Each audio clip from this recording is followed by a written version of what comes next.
And good morning. Good morning, everyone.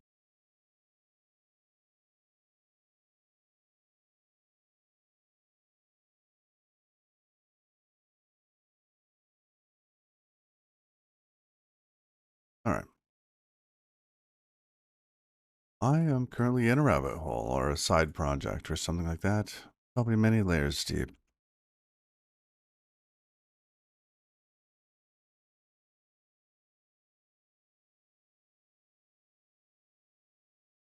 And I went through.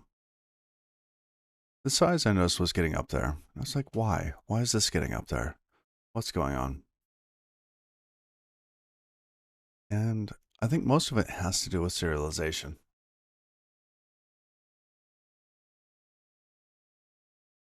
We found out that you can somehow run X applications in WSL toggles.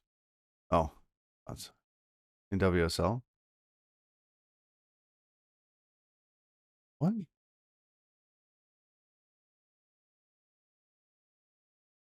Oh.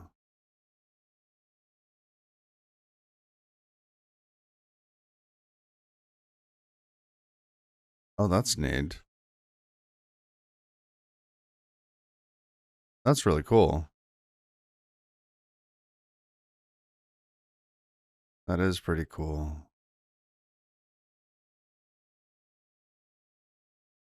Huh.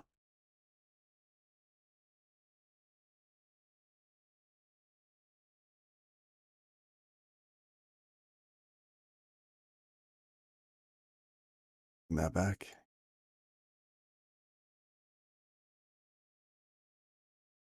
So, yeah, if you're bound to Windows at work, absolutely. That's pretty cool. That's pretty slick.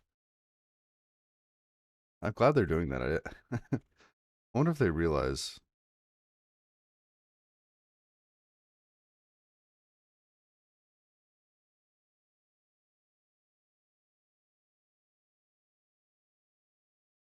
Okay. It turns out that a lot of code bloat actually comes in with serialization.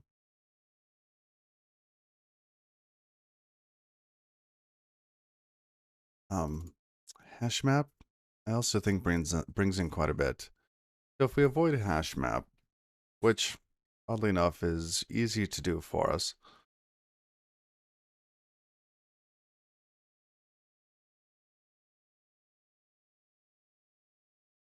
um, I'm actually not far from getting this working again. I've been trying to just burn through it. At this point here, where are we?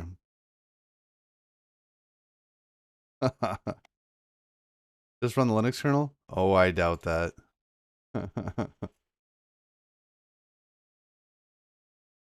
They've spent so much time on their kernel.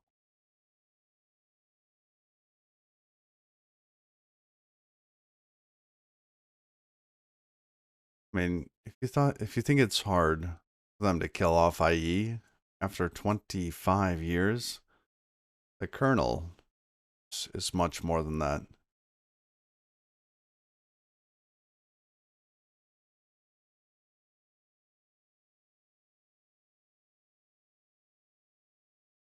All right, what am I looking for? I'm looking for. Oh, I was gonna set that today. Looking for the browser.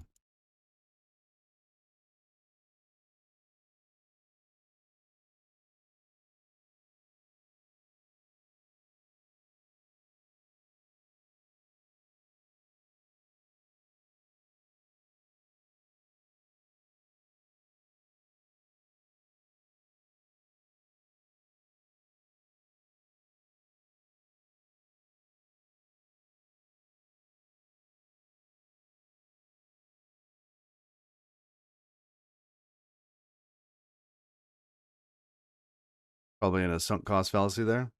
Well, what's the license for the Linux kernel? Like, how are they getting this license for them?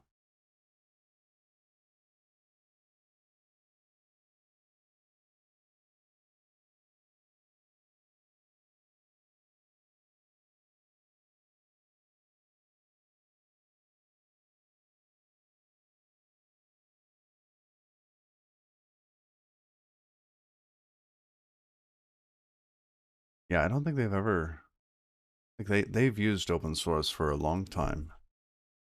They might not have contributed to open source. They've used it. I mean, they've taken parts of BSD for forever. Like their TCP stack for a long time was um, like BSD's TCP stack just reappropriated.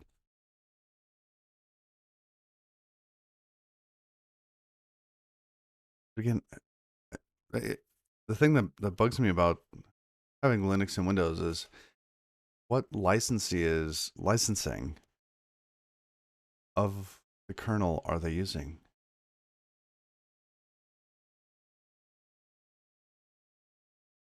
Can they license that? And who do they license it from?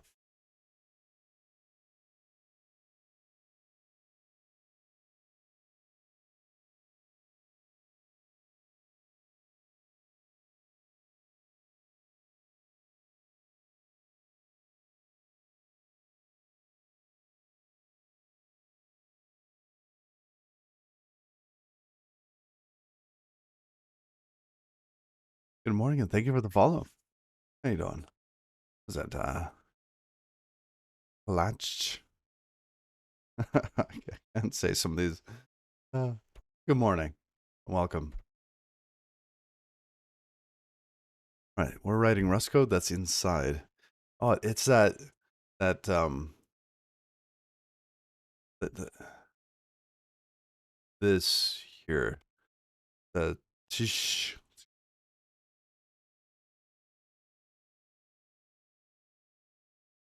My wife could say that. I'm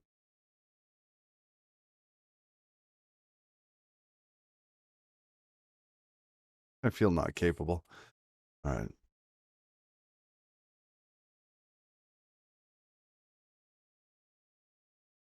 Clutchy. The sausages are the worst. Oh, I love their sausages.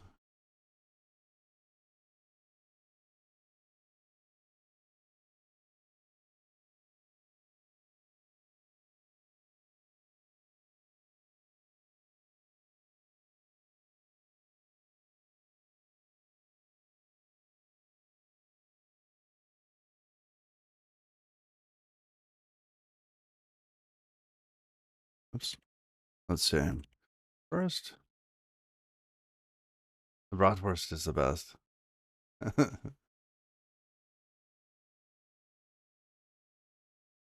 Oh, Nightshade Dude's actually talking about one of the bad jokes that we do around here. Um, actually, let's see. Because we do participate in some jokes. They're usually punny, really, really punny, which is why worst is right there.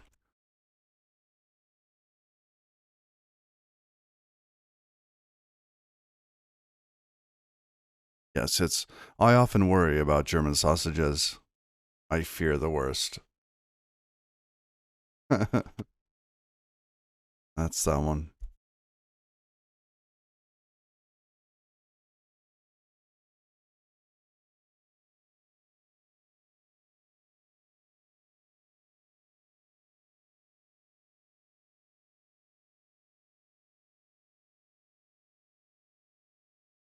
You know, I lost something.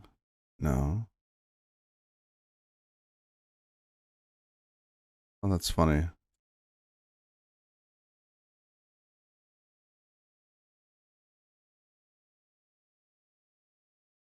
I actually lost. Oh, there it is. Found it. Okay.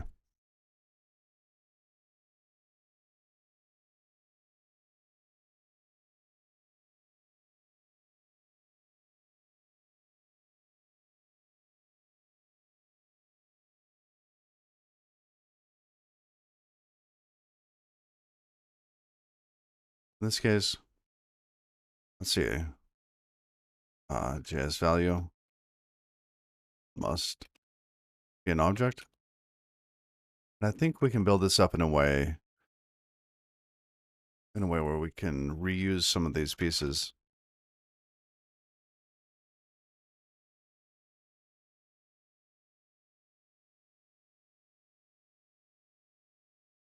So let's just deserialize it from a JS value. All right, we're trying to create one of these objects, and it needs to become, or this JS value needs to become one of these objects.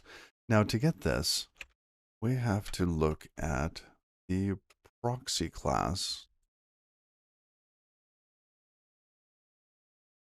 because it's either that or we use entries.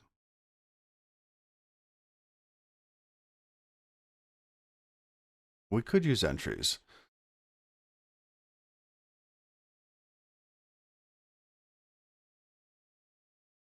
If we use entries, we'll get this array. Then we can iterate over the array elements, which isn't that bad. What's the other option? We've got that one, and then just open another one of these.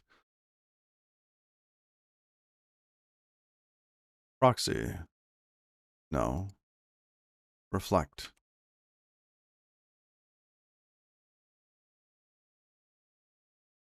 And with reflect, we can get certain values. So we'd say, I want this property. So given this target, wait, yeah, get this key off of this target, and then you get the result off of that. So that's one way. I think I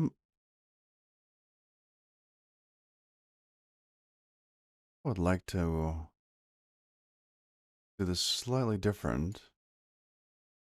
Because I don't want to use reflect if I don't have to. So it's probably pretty quick.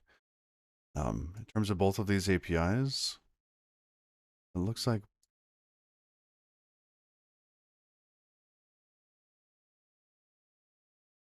if we used entries, we could collect the elements that we actually need off of the object. Oh,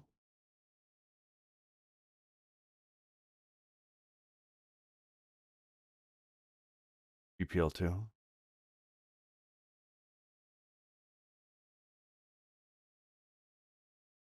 Oh, interesting. Huh. Ah, it's a Monday, isn't it? Doing all right.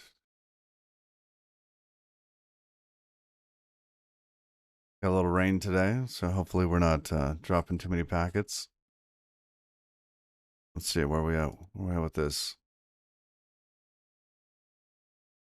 Seems okay. Yeah.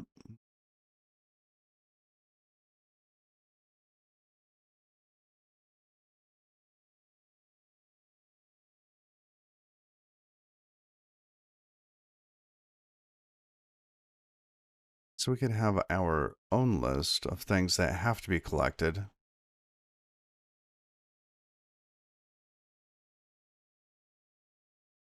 Properties that must exist.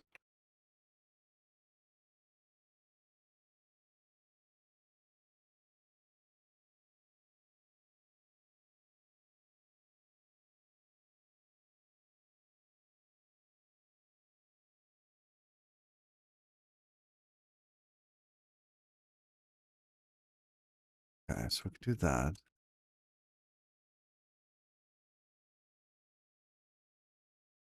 We could take them out of there. This could be a vector.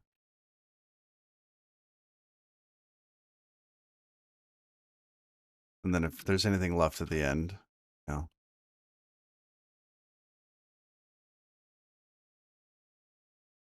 Come on. Could do it this way. Just trying to think, how do we manage those values that come in over the from this array? Either that or we collect them into something and then create the object.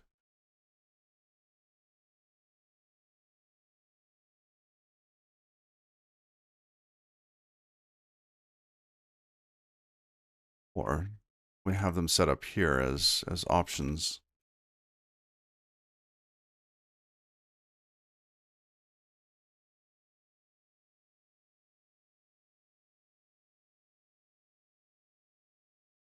Like so.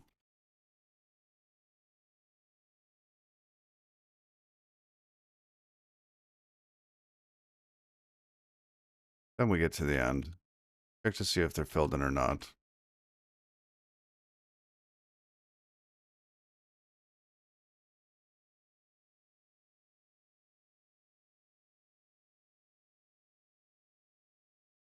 Kind of like this way. We're not mucking around with the array. Things that we need are kind of explicit.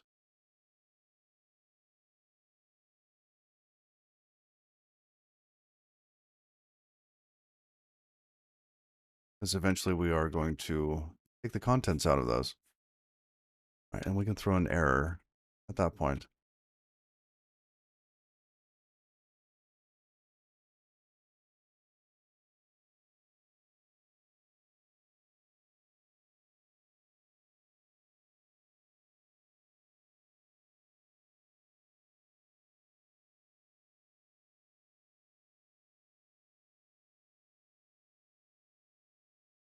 Okay. Let's iterate over the properties, the entries here.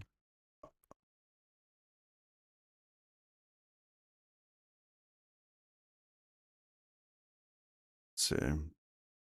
That's going to be an array.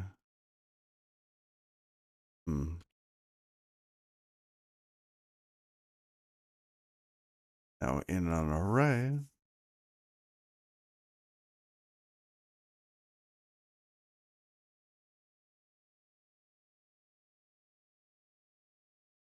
we can get an iterator of this.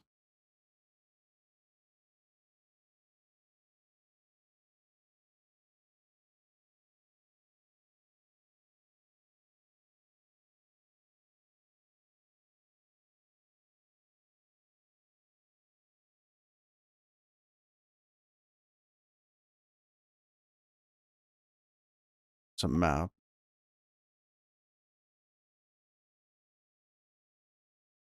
Looks like the JavaScript map.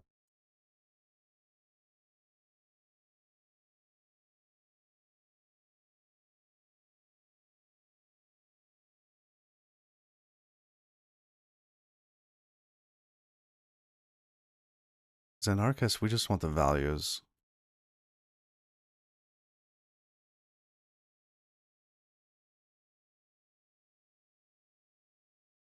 I think we use this one other place. Let's check real quick.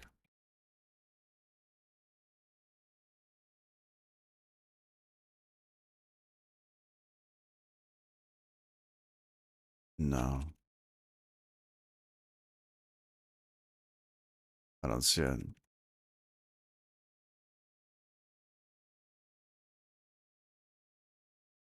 All right.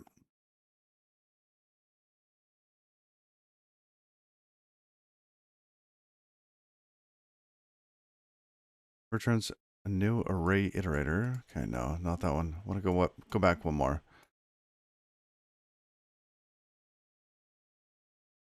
Array of given wait. The object entries method returns an array of a given object's own enumerable property, key value pairs.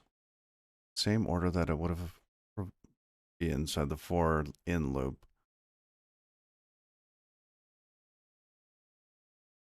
Okay, great. We don't want the entries in the prototype chain. That's fine. So we're going to have an inner array.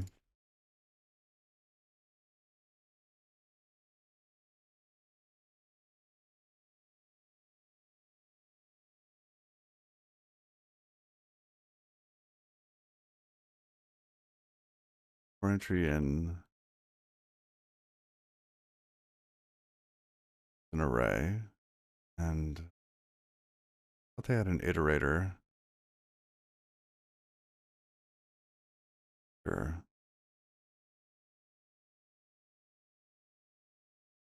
Where the item is a JS value. Perfect. Okay.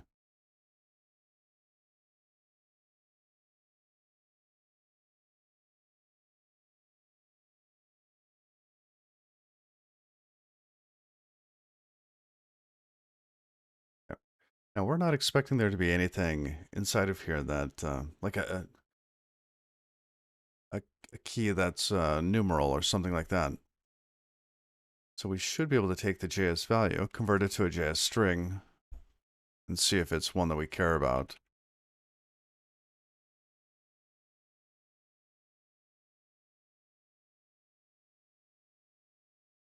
Ah,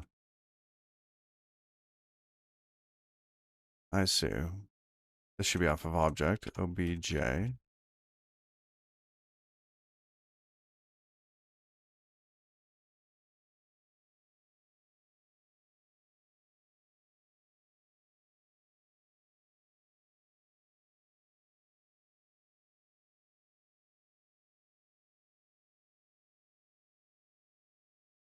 Oh, dine ref.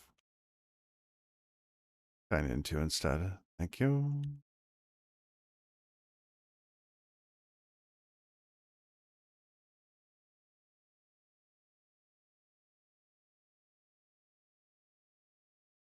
Hmm.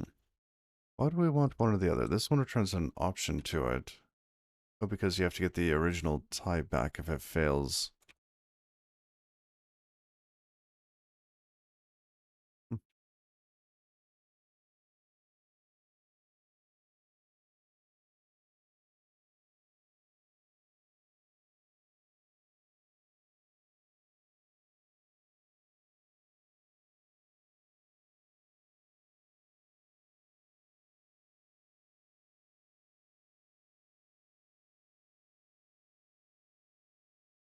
This is a function, not a method.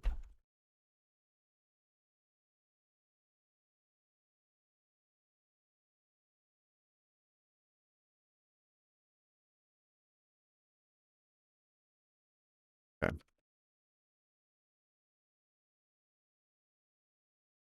Now our entry is going to be a key value pair in the form of an array, I believe. We have to convert it to that type.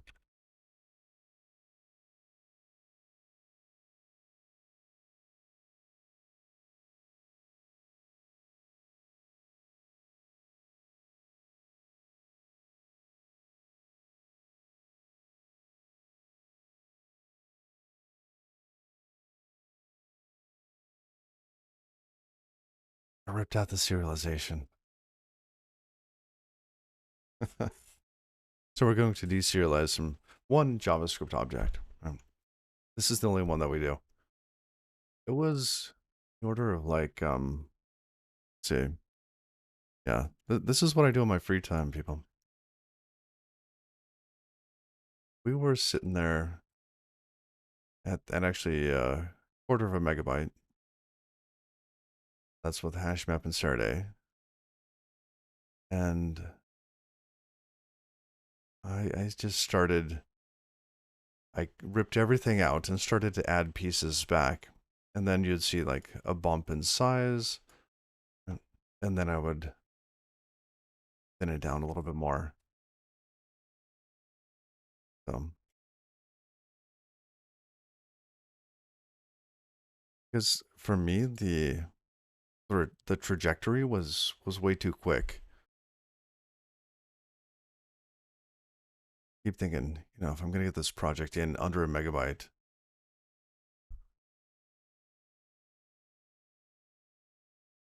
yeah. And because a lot of this, I couldn't just like let a small piece in. I let in a large piece and then started to remove pieces that that were kind of suspect, right? And no serialization. You can see that, serialization actually caused, and was that all serialization? No, that wasn't, because there's another bit here. So this one up here was Saturday JSON, the lightweight Saturday JSON stuff. Here was a Saturday JSON WASM bits, Saturday WASM bygen.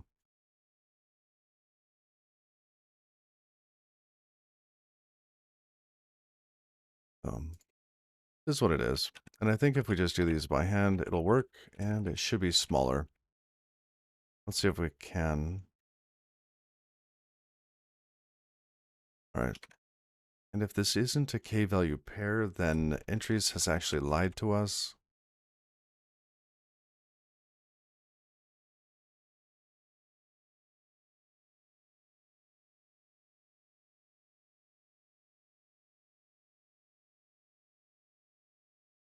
we're not going to worry about that because we know that entries always gives us a k value pair. Now we have our key and our value. We should be able to get the first entry off of this. Hey, thank you for the follow. Gabriel Burry.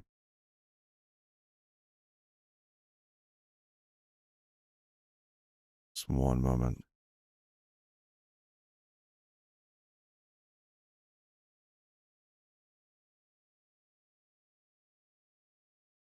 So let's get the keys. Now if we have our array, we can call get. We know there's going to be two. We're going to get the key, we're going to get the value. And in this case, yeah, it should be defined.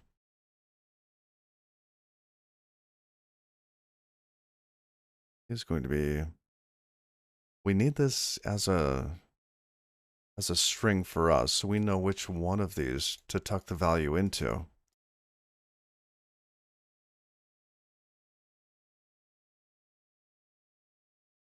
Let's get the first entry for the key, kv.get 0. That gives us a JS value. Now the JS value is to become a JS string.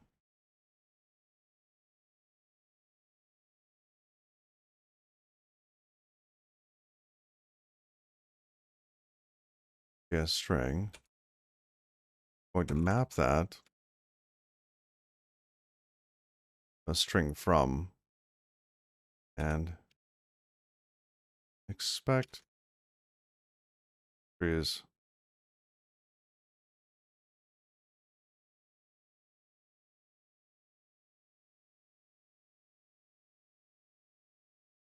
I mean, we could just save this space, put that in a comment, right?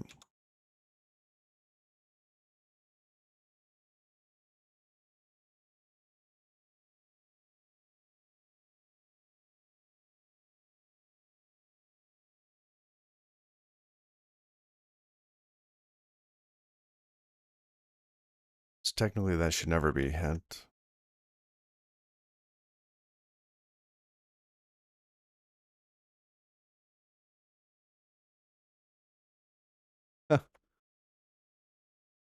Whatever formatter.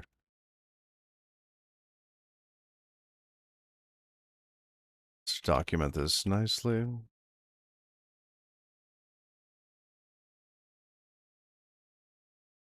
Okay.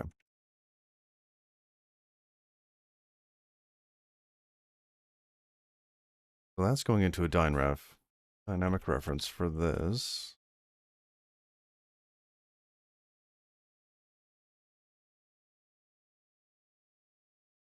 Okay. Now that it's a string, oops, what can we do with it? Now we can see which one it is and then do an operation based on the item.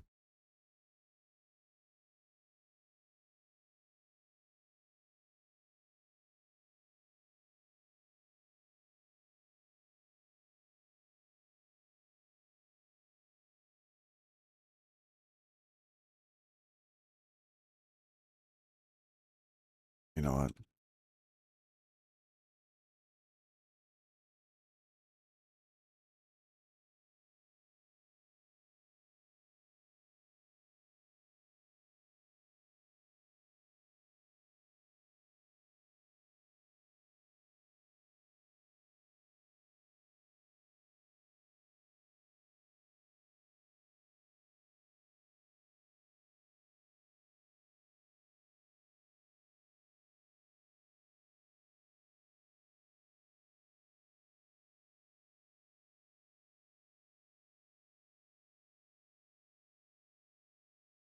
Okay.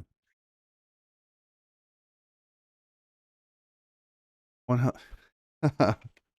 That's multivim. That's a plugin. And yes, it saves a lot of time, but there are so many little pitfalls in it. Like you leave it on But it does save a lot of time when doing boilerplate bits. Okay. I'm expecting that some of this we might be able to put inside of some other function. Gonna just keep an eye out for how we're going to do code reuse on this. Hey, the liver. Or is it liver? And good morning.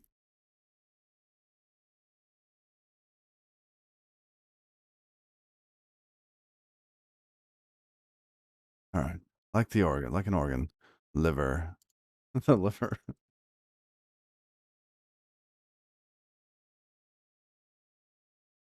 All right. So email. Email is going to be a string. And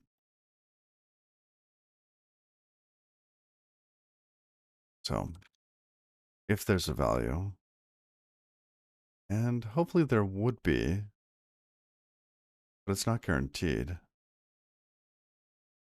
So this is where we start to create some little utility functions like a JS value, a string.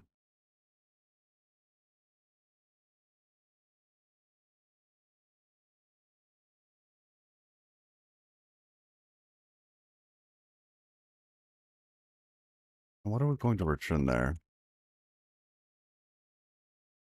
We need to check to see if it's actually undefined.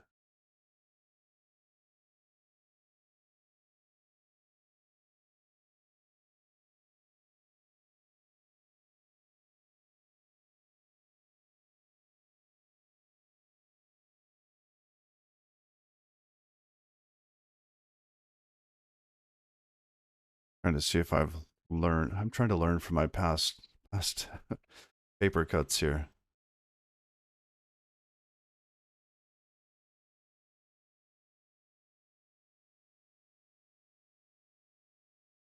Yeah. It's basically this here. We're checking to see if it's undefined and then doing the cast into it. Because sometimes you can cast into it and it's still undefined. Like you can have,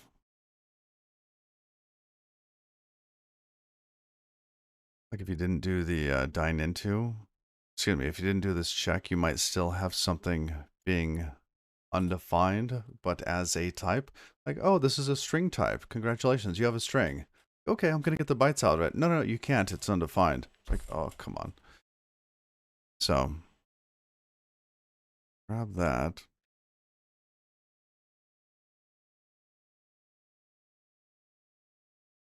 And this is a string.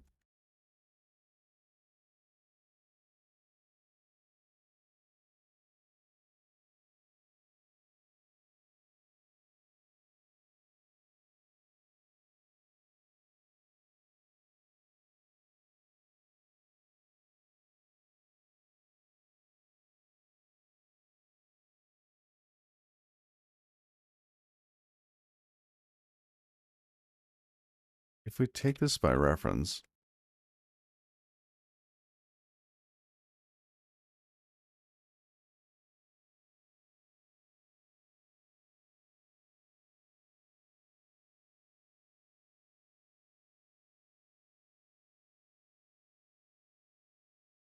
now previously they were using OK to be able to convert that into an option. But we want to do a map here.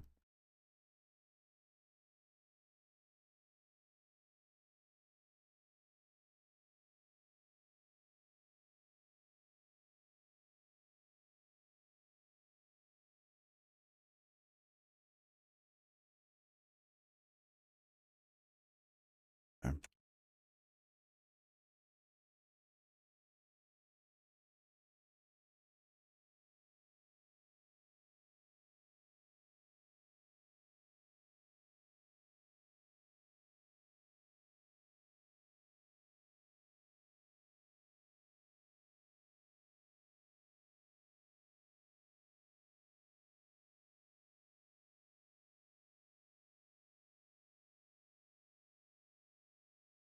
Is our value?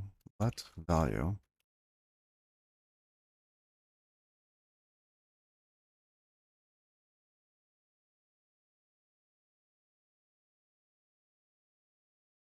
Oh, it's a 1. Okay.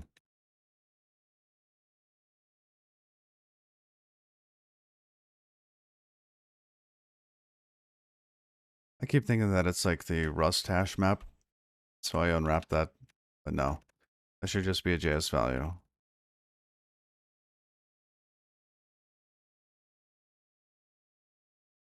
Now, email needs to be mutable.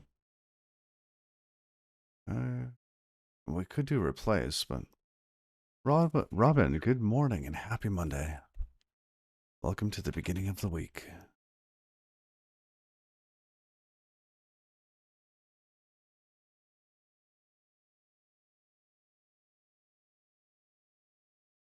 Okay. Saying that we assign to that, but it's never read. That's fine.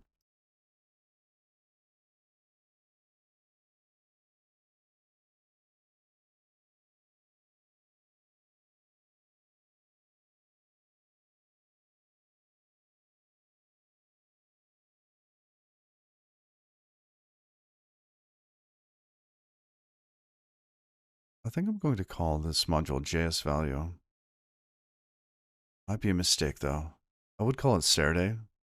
That's already taken. Hey, good morning, Taras.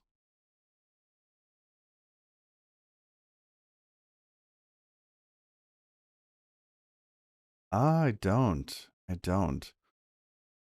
But yeah, PM me.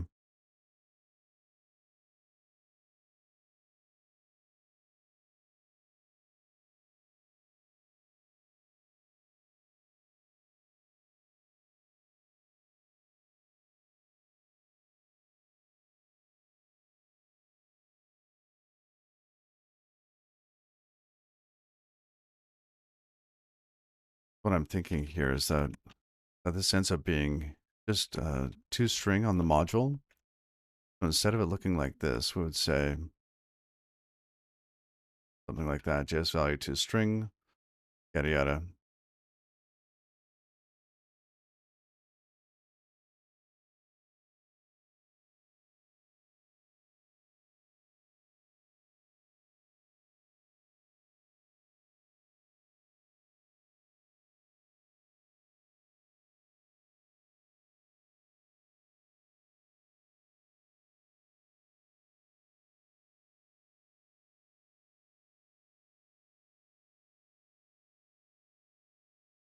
What else in here?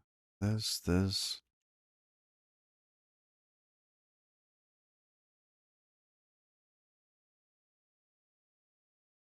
Okay. And then we can even use that over here. Not quite. Not quite, because at this point, we're doing a dine into. I'm not sure if that's a good idea or not. All right. What's the next one? Password salt. A vector of U8s with a none in it. We want it to be something. So how do we convert a JS value to a uint array? Because right now it's going to be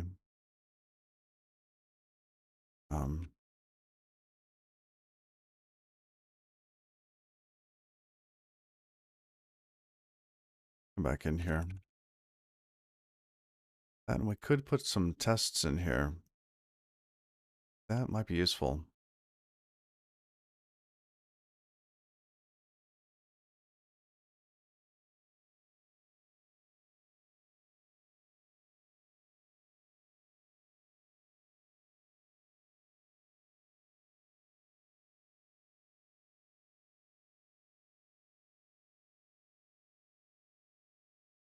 Unfortunately, this isn't the Rust string. Not the one that we want, not the contents. I think.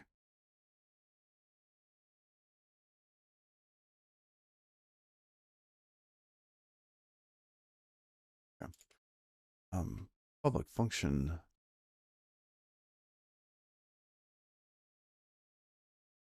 A vector?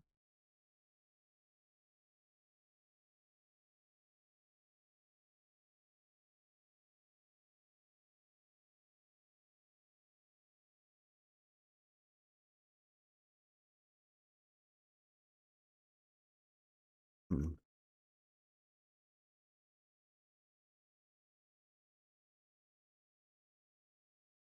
Be very explicit for a moment.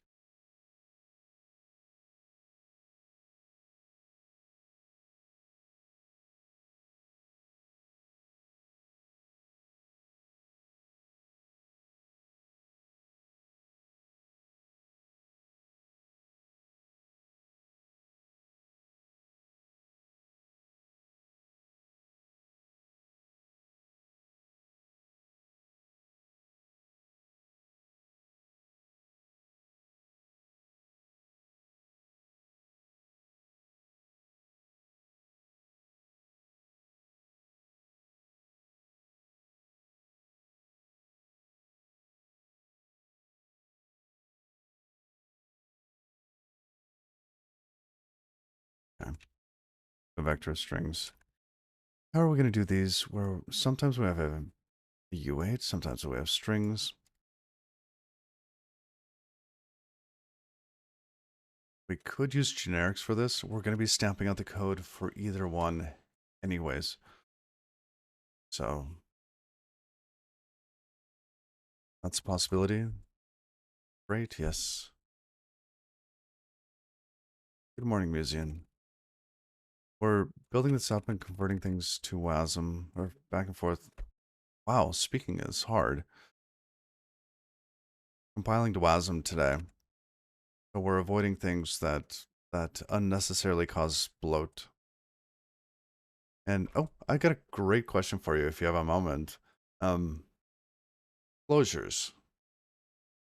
I haven't done the experiment, but do you know if closures in, let's say, the combinators causes more bloat, like more size in the binary, than if you did it in a for loop?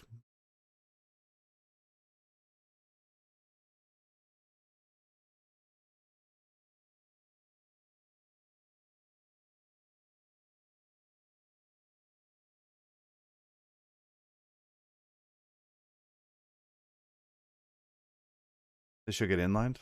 Oh, perfect. Okay. How complex the captures are? I see.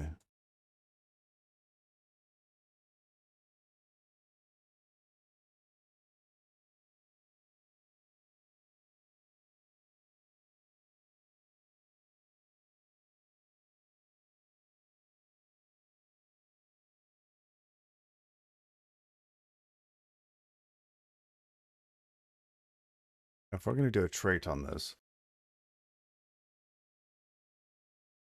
because this string is overloaded, I don't want to.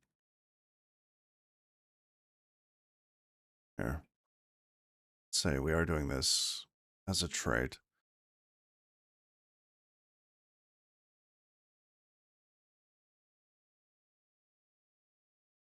Rust string. I don't know, something to differentiate a little bit.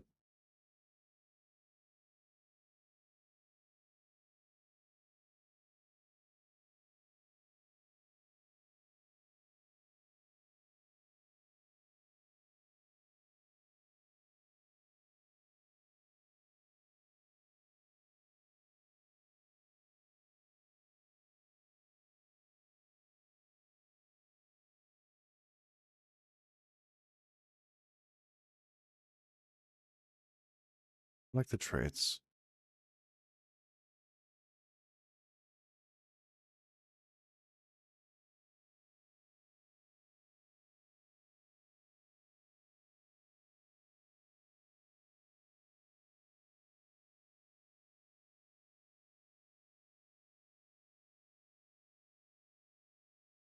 Or just say this is Rust. Those just can't be generic. So they are pre-monomorphized. Monomorphized.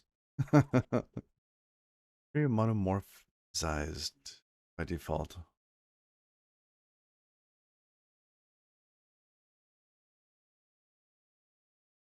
Let's say that this is to Rust. This could be like so.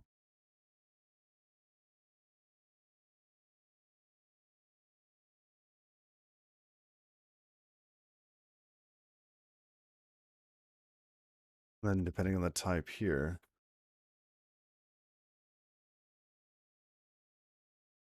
and because it doesn't need to mub them, it should be an easy inline. Gotcha. But a closure is a struct plus a field capture. Right.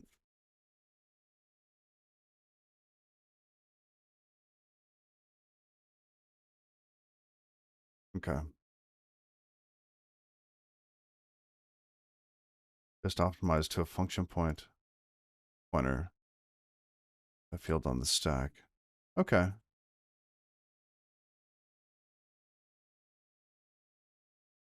Oh yeah, disjoint closures would be nice. That would be nice. Let's see if we could implement this to Rust. So depending on the T, I actually want to be able to convert that. So we're going to need some other sort of right there. Okay. Let's come back. It's not saved for some reason. Oh, because we added JS value. It's fine. We'll rename that.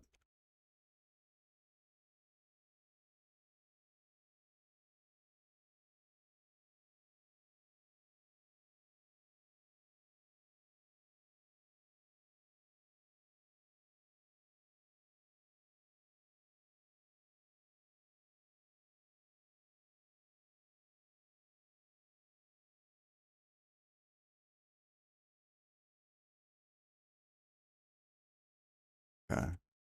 Now, how do we do this with object?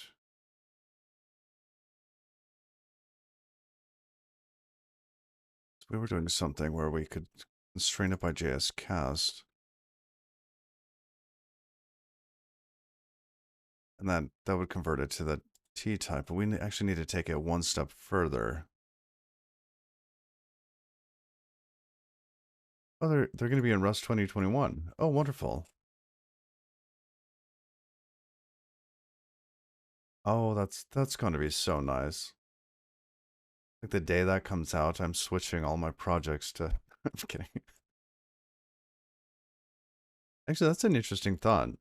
Because you could have Rust 2021 crates combined with, in the same project with Rust 2018 crates. Now that's all designed to just work.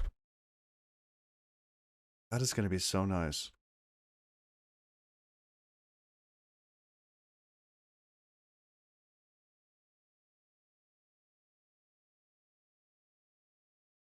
Yeah, I had a single lifetime.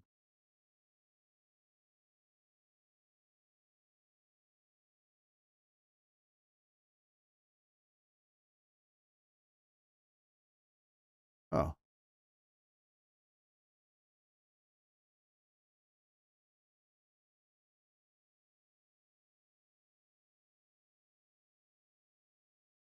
wow.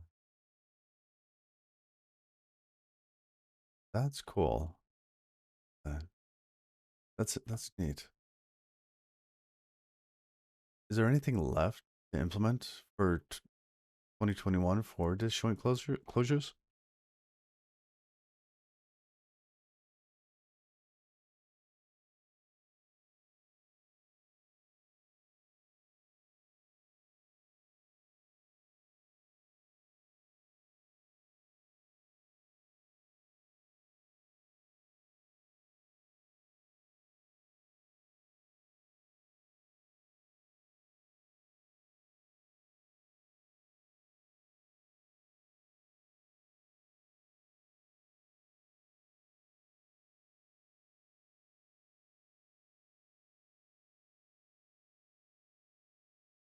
I don't know.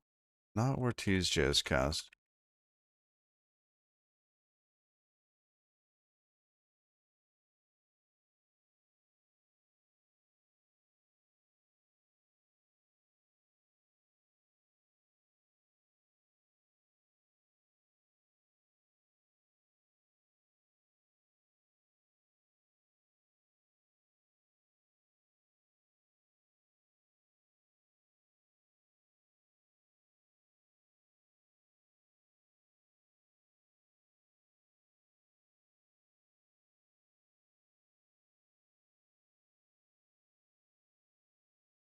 It's mostly implemented?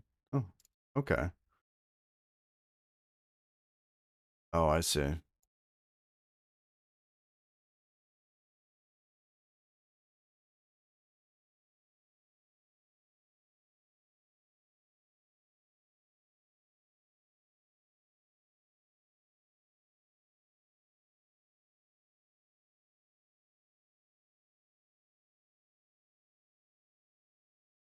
Okay.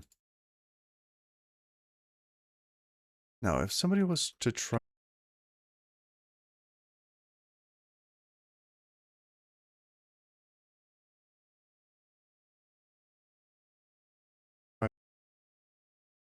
they had some sort of JS value here, right?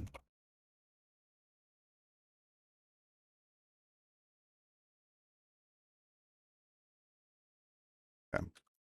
They wanted to be able to convert that into a Rust string, but optionally, we want a couple of things in this.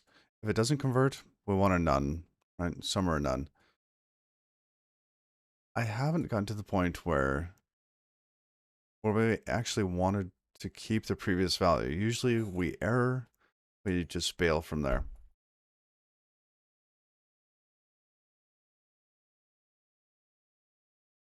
If we did have something, what?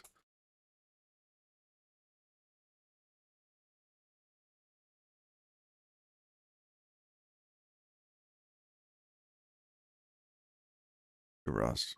So we want to make this work. Yes, this is an option to a string.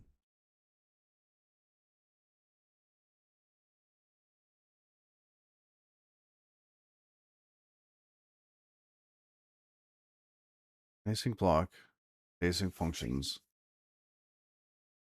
Yeah. Async functions are just async blocks.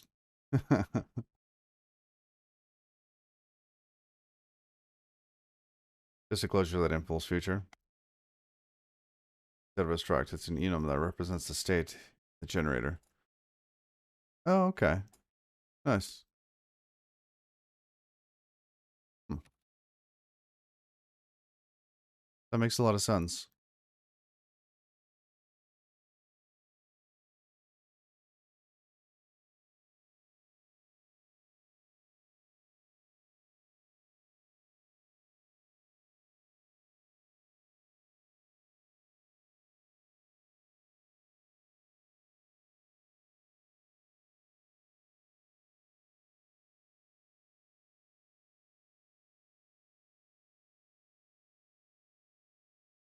We did that and that.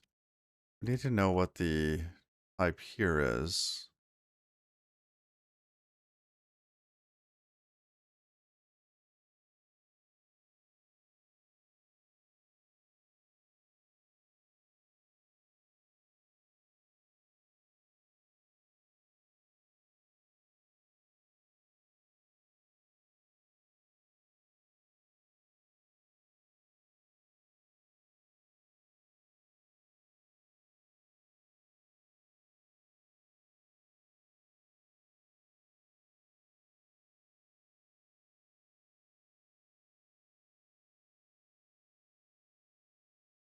Can we actually access it from here, though?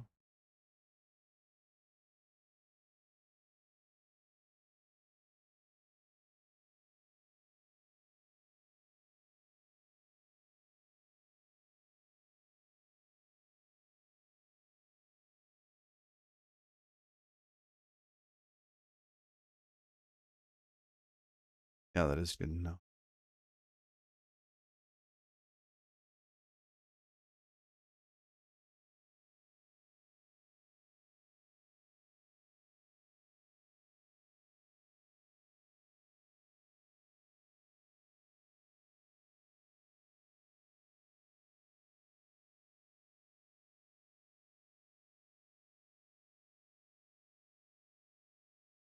Seems weird to have to do this.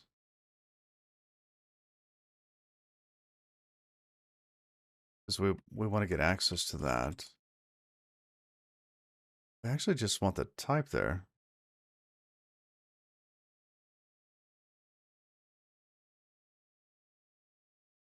Oh, the name of the theme is Challenger Deep.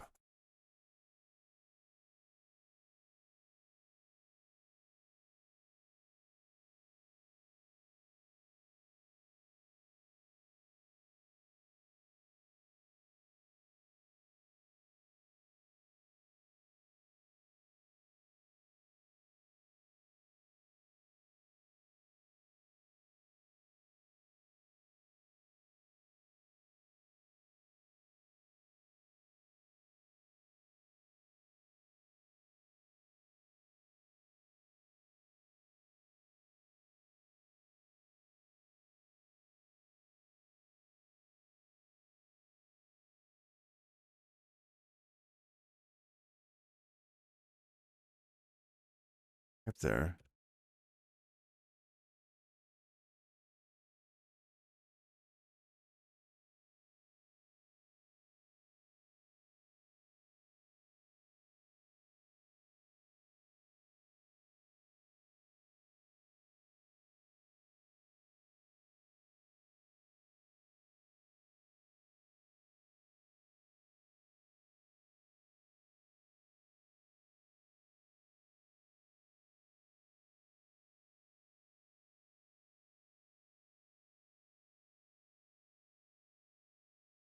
I think we can scan my, because this has to be something that's done. Oh, compile time. Self to unrev. Say, why did that?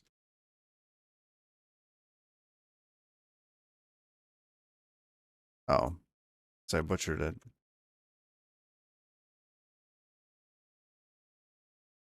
This doesn't work, does it?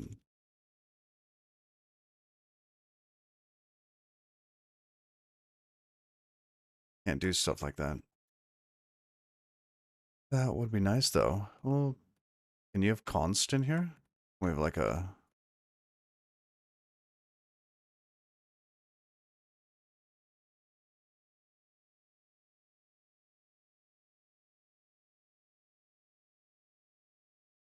Basically, I'm looking to be able to create some sort of map. I want to be able to take something of type T, say T knows what kind of JS type it is. Oh, I guess it could do the conversion, couldn't it? Yeah, it has to do the conversion. Basically, we pull this into that convert, and then we can map it after the fact. Oh, okay.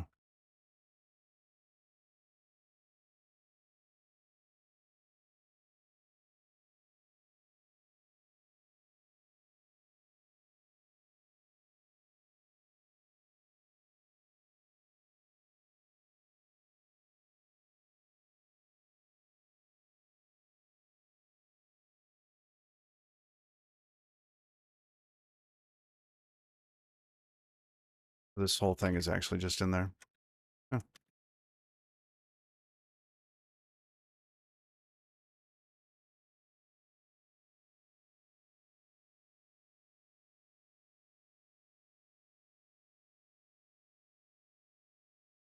going to build up the mental model of how to do this.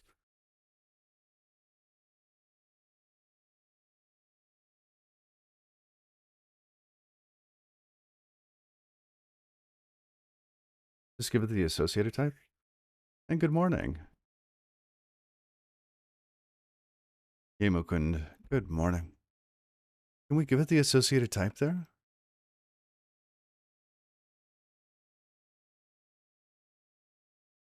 So in this case, let's say that T had to implement convert, right?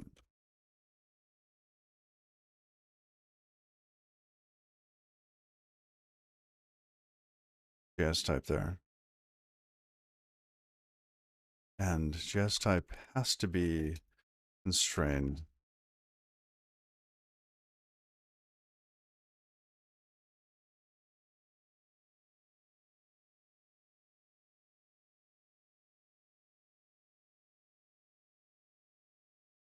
Is convert and convert JS type implements JS cast. Ambiguous associated type. OT.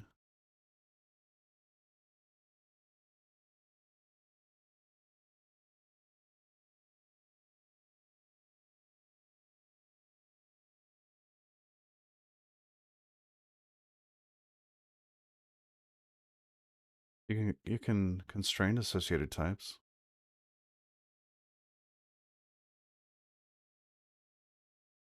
Oh really? Here? Oh, that's neat. Oh. Wow. Okay, that's something new today. That's really cool. Huh.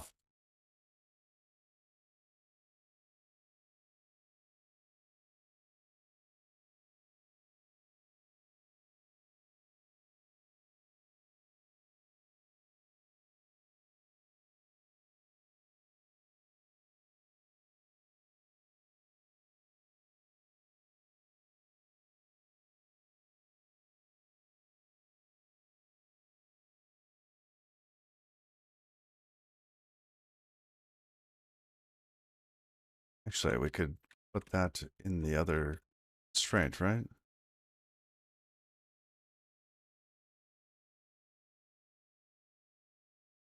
Actually, can we put that in this constraint?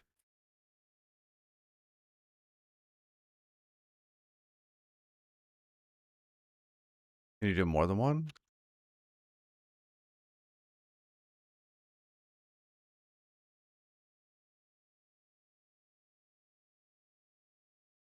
I mean, it'd be kind of like that.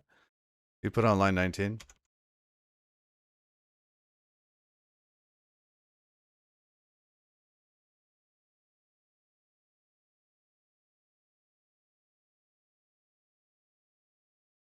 All right, and in this case,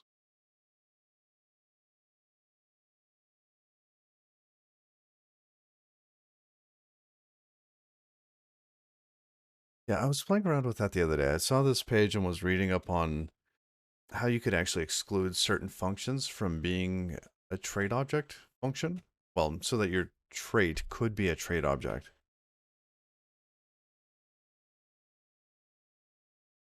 Yeah.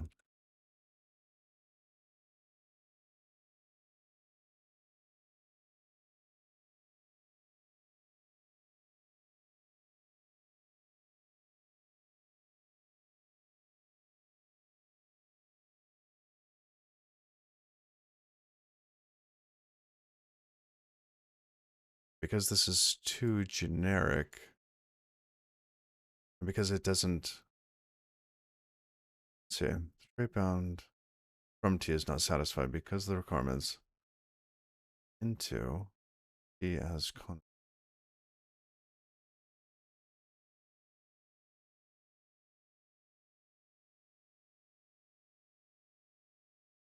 Oh, yes.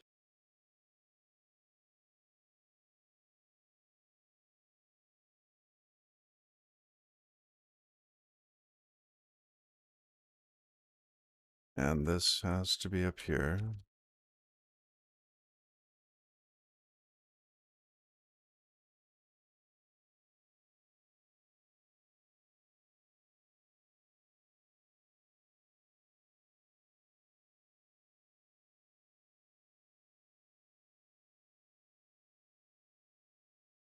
But may not live long enough.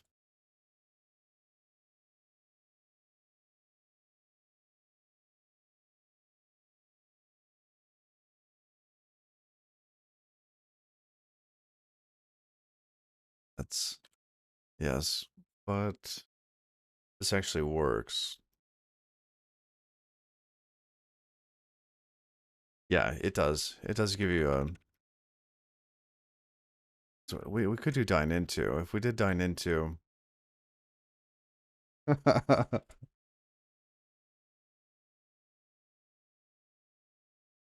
That might actually work.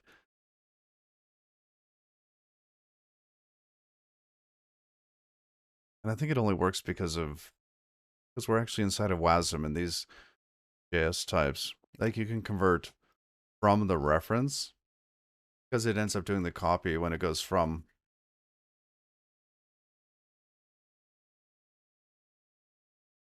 Yeah, it's likely that we should do the dine into. All right, let's do the dine into. We're gonna have to take that. Have to own that. You are clipping. All right. Now this would return that.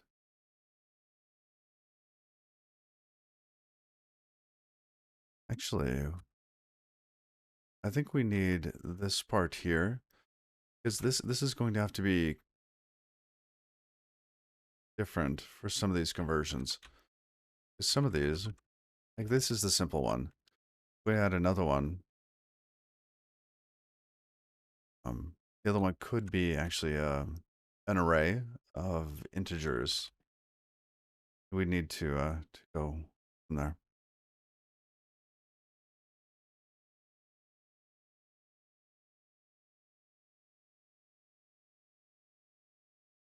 Okay.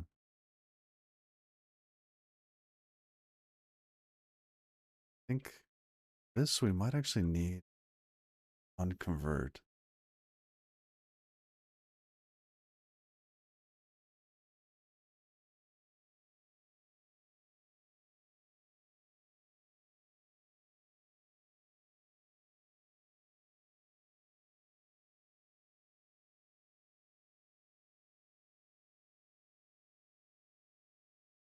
That would mean that this would only do the undefined check. Everything else would actually have to happen here. Huh. Because some of these, like for string, what if we wanted to do one of these for vector view weights, right?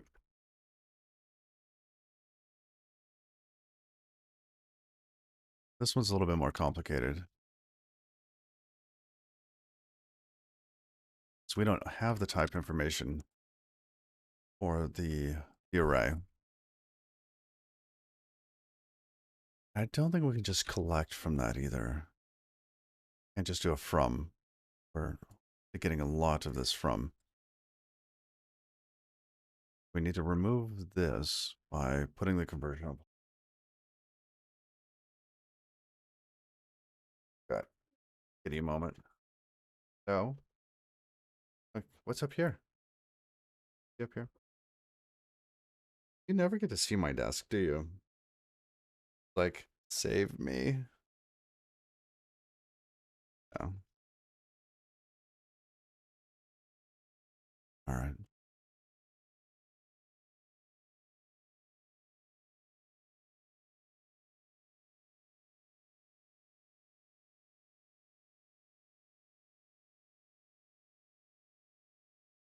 Something here, right? Convert, that'll take basically this. That'll take self and return self.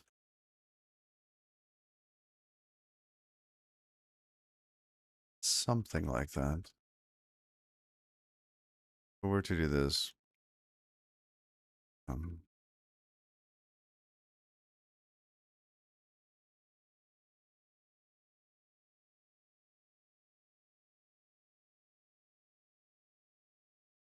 for a moment, let's pretend those are there.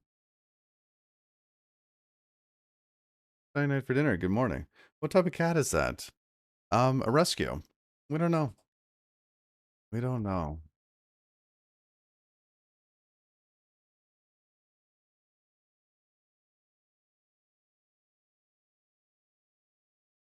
That's a great question, Cyanide for dinner.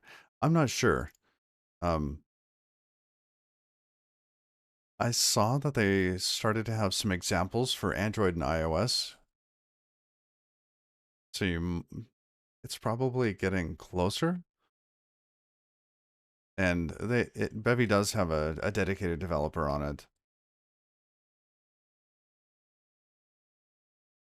But I imagine that at some point you're going to get like the plethora of Android bugs, etc.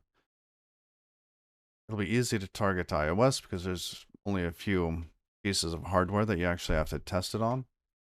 But for Android, it's going to be a mess.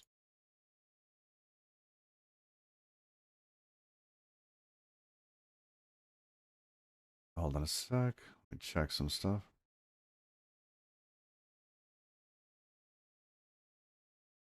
Okay. All right. So if we toss this up and convert, we do self.convert. That come up here for string. And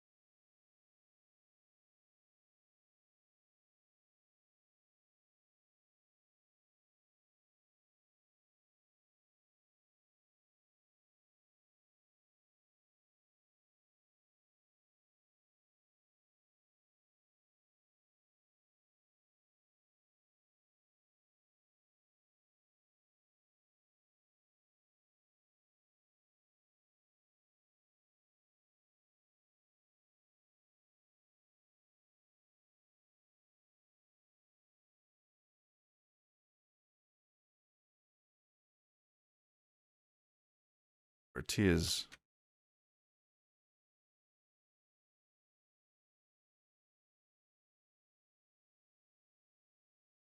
Uh-oh.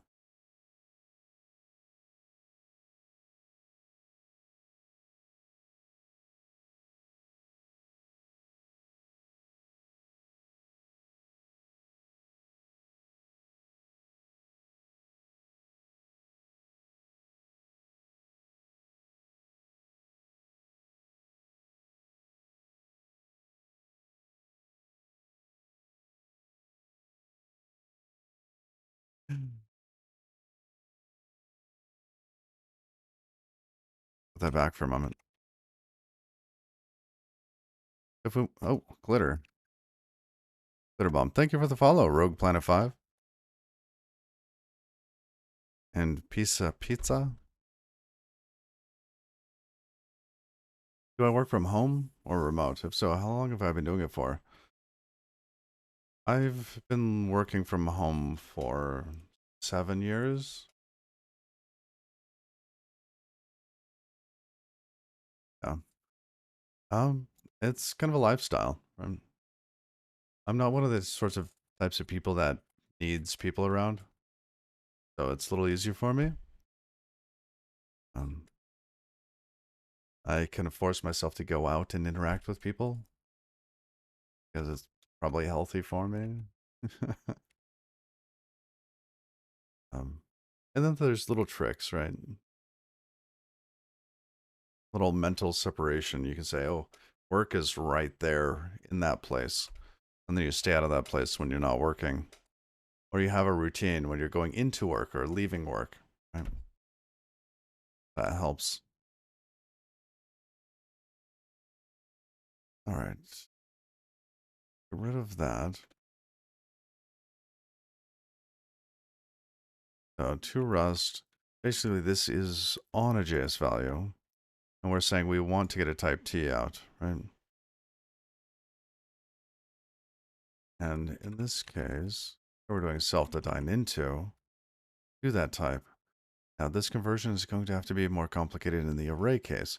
We have to extract this out. This has to be some other sort of trait. Hmm.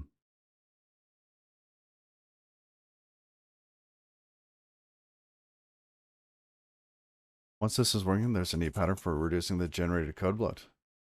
Boxing? I, I can't wait to know. Okay. So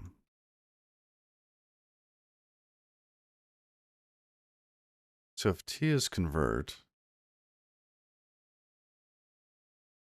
it can take that other type, convert value, and this would be a JS value, right? Oops, that up here.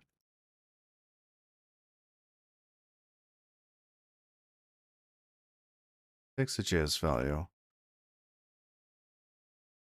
turns a self,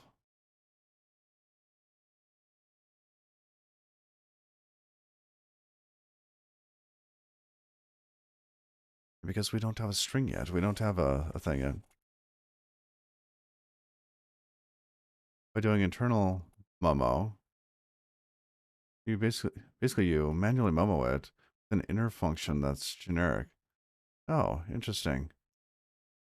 But it's visible outside. But oh, but isn't visible outside it. Huh. Oh, that's cool.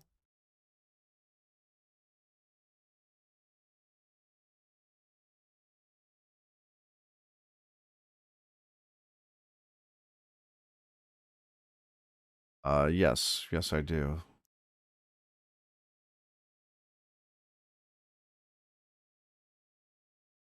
I've actually got buddies out in North Carolina.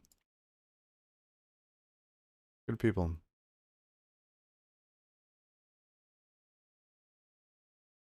Non-generic inner functions.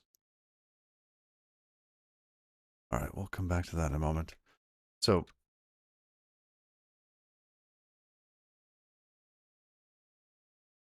if this has to take us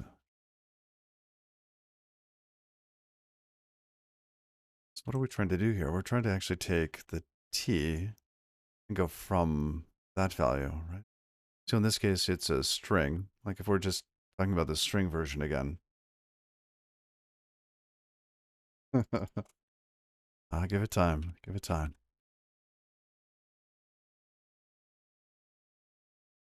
Because we could leave this here. It's really the map that we need to convert. So this really is the piece that has to swap out.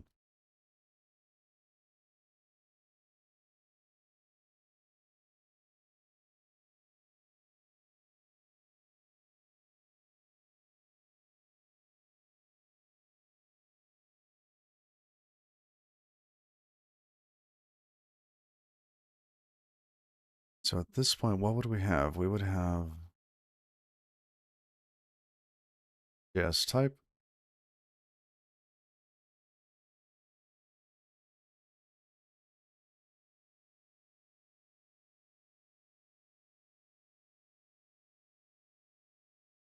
At this point, we need some other trait, right?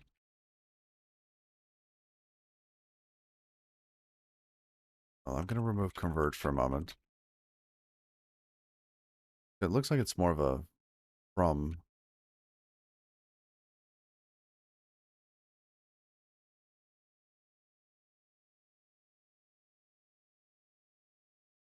Can we use the same one here?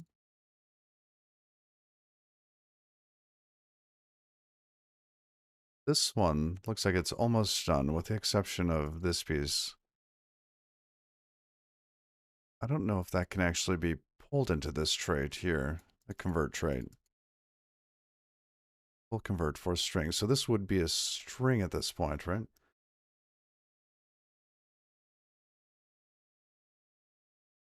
Rust Analyzer uses it a lot. So does some of Dtolna's work. Oh, Erase Verde has a similar pattern. Figured out years ago. Huh.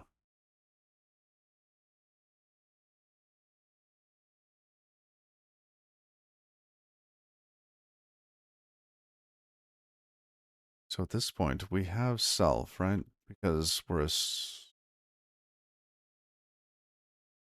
T is convert. But this isn't a method. This is something else. So we actually need some other trait.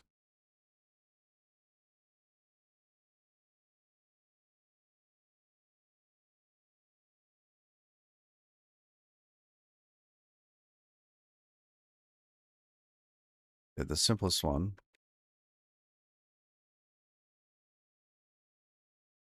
from JS.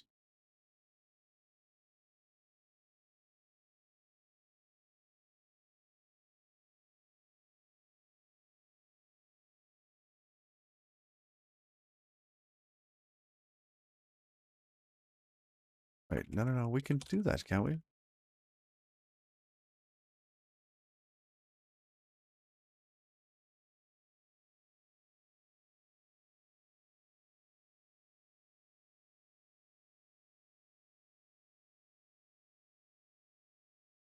I was distracted by this not having a self, right?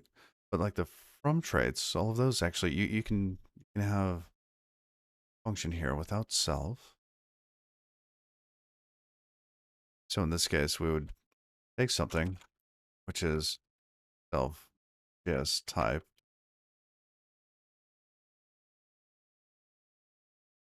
and return something of self.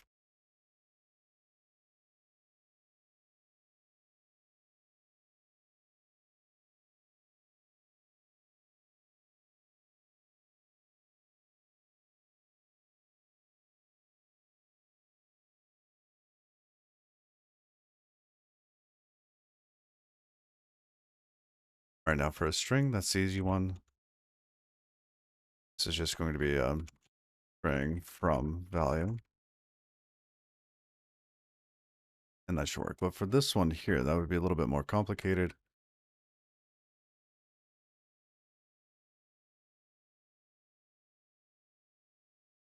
Switch that to convert, like so. All right, now, so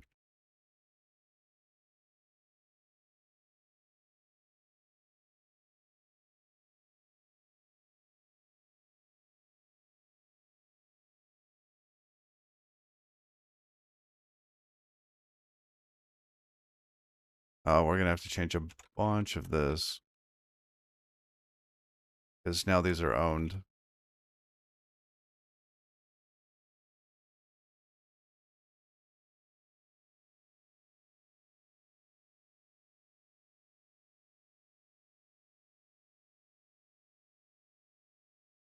Just one moment.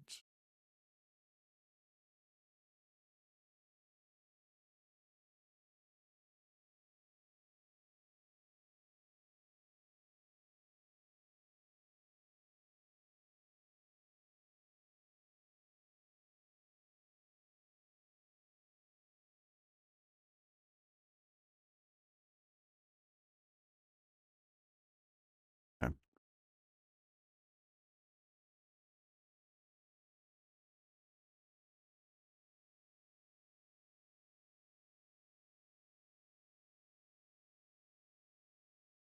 go back to the other file for a bit. Okay, let's look at that explanation. Back to the web page here.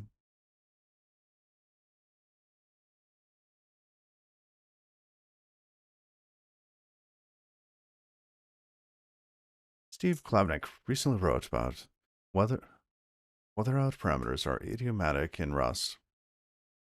Whether out parameters are idiomatic in Rust. The post ends by showing a snippet of code, a generic function, the non-generic function inside of it, which contains the actual implementation. Steve says this pattern may warrant its own post. So here is that post, where I'll explain why this inner function is useful, discuss the trade-offs by doing it, and describe why this pattern will hopefully not be necessary in the future.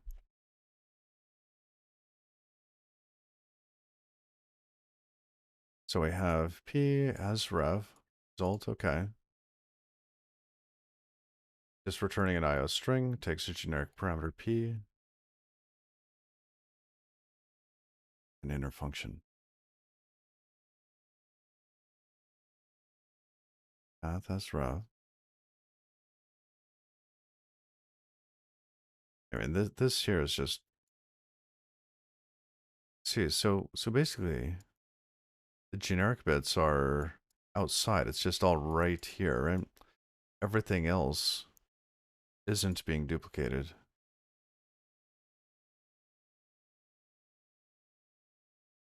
Wow. That's nice. It's really nice.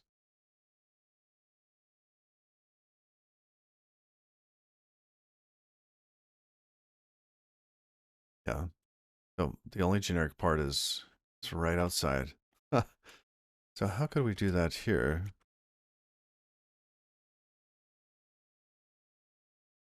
We're gonna have,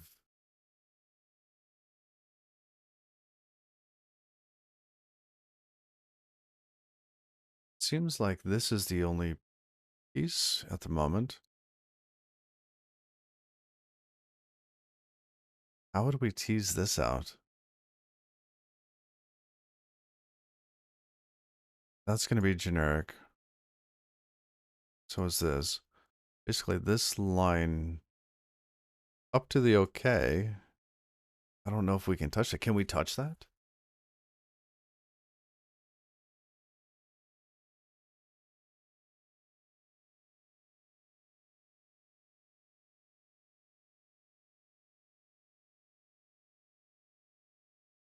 I can see that. That's a really cool setup.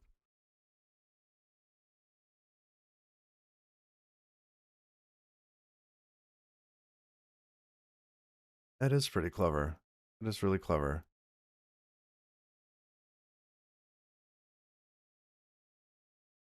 Huh.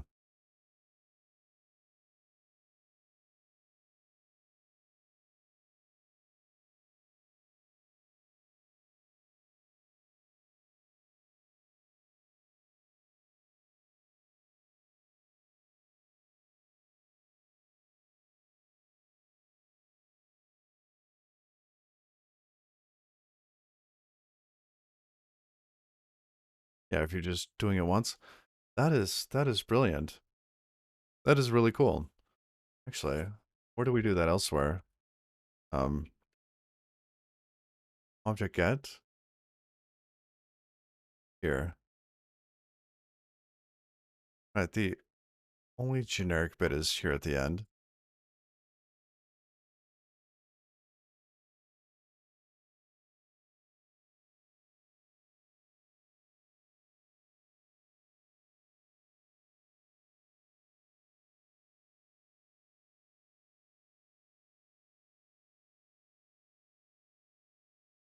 We basically have a little function that returns value.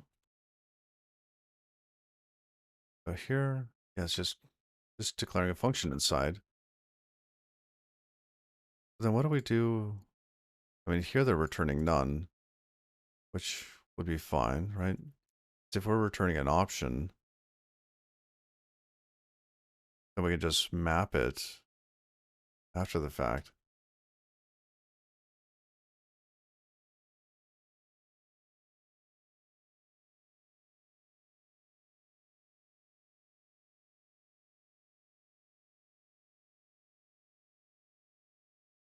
Wow, that is really cool. Well, let's see if we could actually test that out here. Let's create an inner function that will try to lift this into. It'll have to return a value so that we can do the dine into on it. The same pattern. He's doing his generic stuff before calling the function. We actually have to do it after. Function inner, right? And this is going to take the reference to self. It's almost like we're mapping.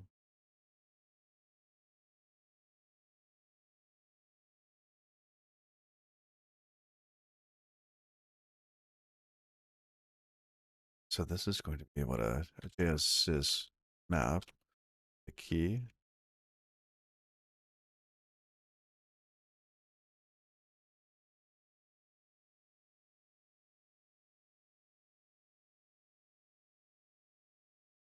Self and oh, key.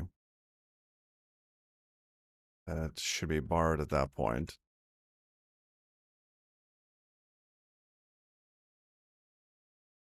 So we call that, which would be value. But in this case, we are returning.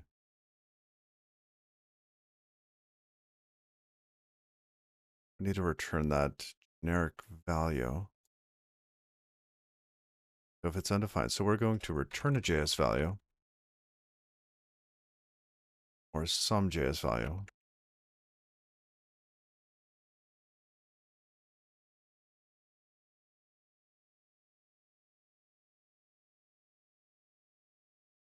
Like so. Because we were taking the value, then we map that.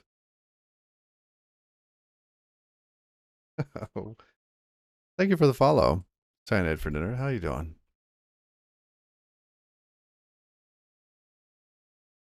So then we JS can't. JS can't.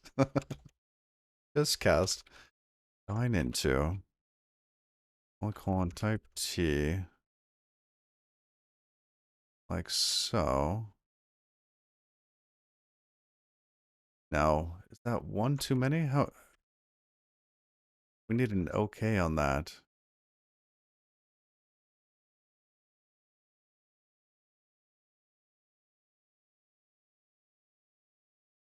Option OK. Would need the turbofish. Preferably Linux. Ooh, GUI library for desktop.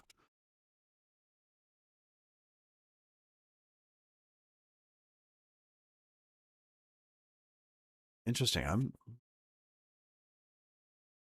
There are a couple out there. I don't have one. I was I was actually thinking about using Godot for things like that.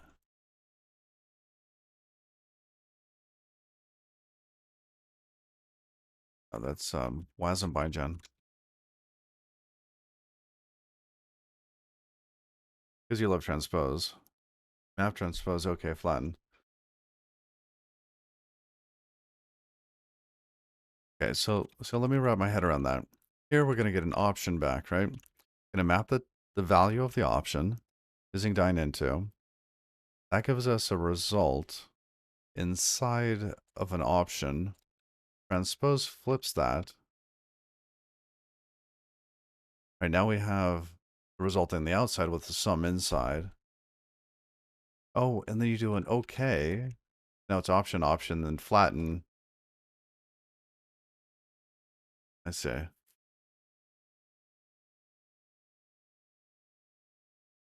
Because as soon as you got them both to option, you could flatten. Oh, that makes sense.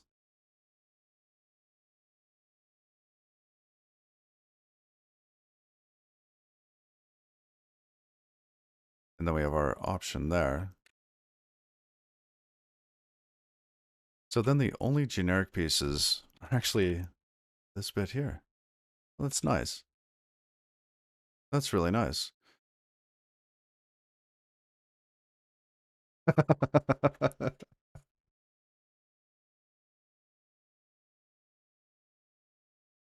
That's right. That's right. That's funny. Well, that is a great thing to learn today. This is fantastic. Wow. I can see this being used all over the place for WASM.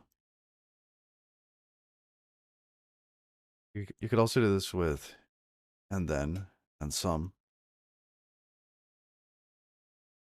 I like transpose and flatten. I know transpose, I know flatten, but being able to say, okay, I'm going to take it to something inside a result, like a, yeah, flipping them in order to get to a flatten. I don't have those wires connected yet. Hmm.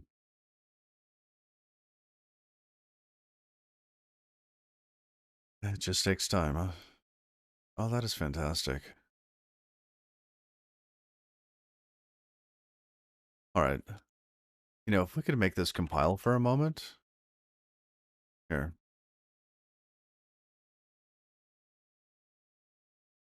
I'm just going to toss a to-do in there. Okay. Ignore that.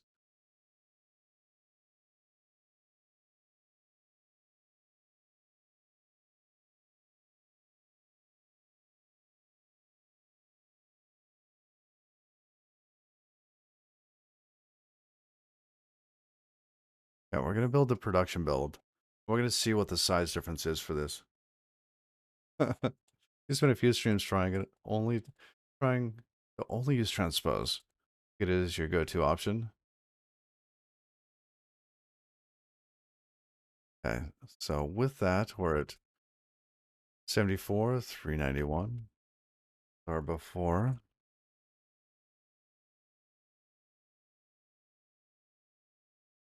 Or that's actually our after, isn't it? Back here.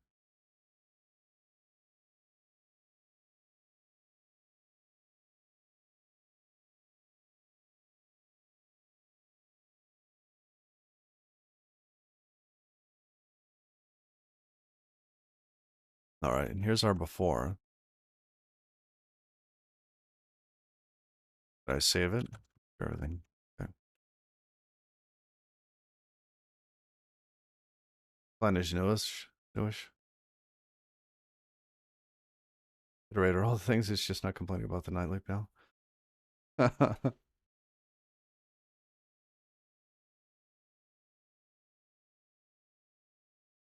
Oh, look at that. This is.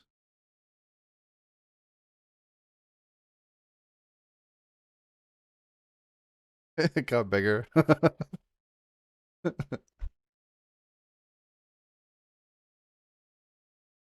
By using that optimization, we gained 87 bytes.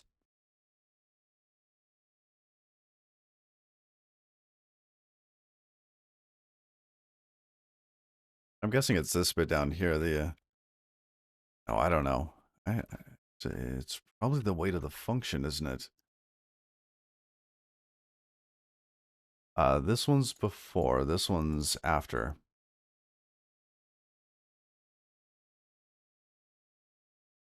That's just this here. That's just a comparison of these.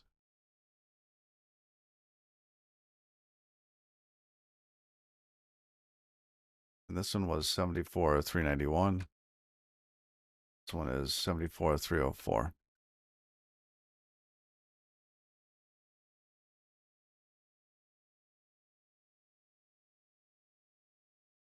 I'm guessing that there's a certain amount of overhead with a function, and we just didn't hit that tipping point here.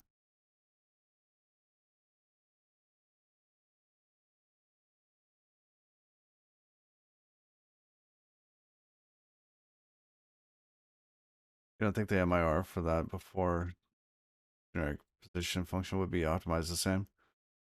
Just doing generic first, then function? Yeah.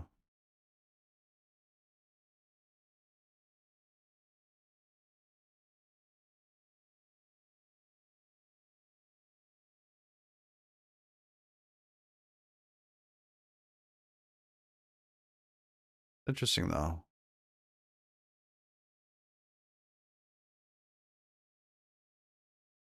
The MIR is built lexically, the top down. In the after case, we might have actually had the function duplicated. Is that what you're thinking?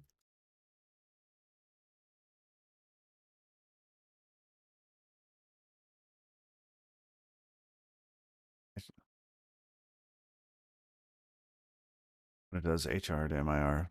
Huh.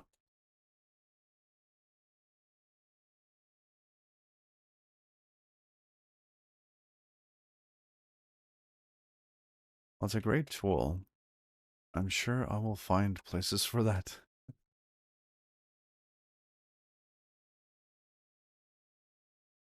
It could be transpose. Okay, flatten these guys down here. Oh, we could try to do it the other way. Here.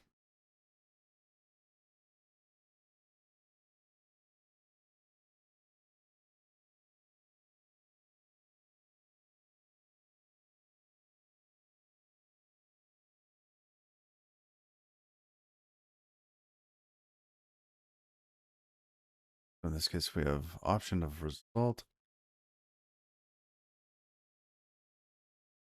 Inner self key question mark.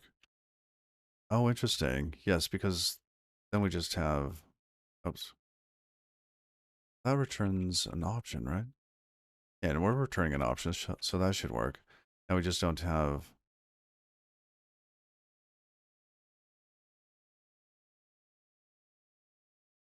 And we actually have the value. So in this case, we want to do the all dine into on that.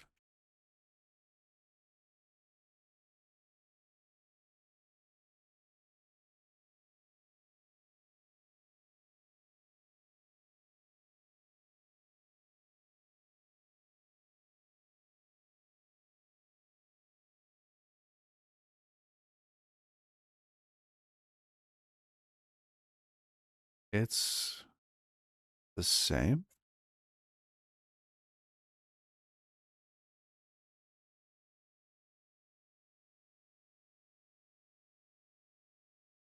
Huh.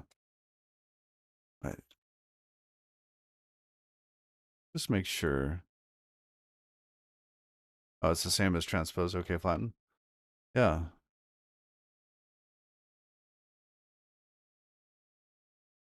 That's cool. I'm glad we don't have to worry about like which one of those is actually smaller.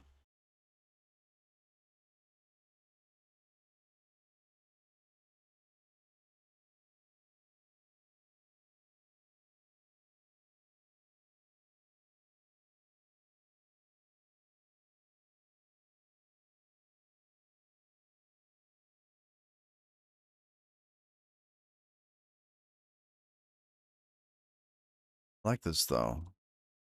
The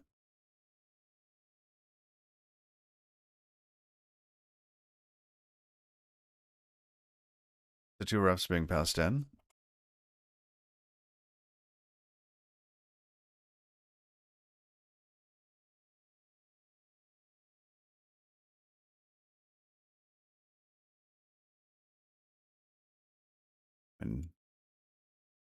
Here they're using references too. They're returning directly though. 64 plus 16.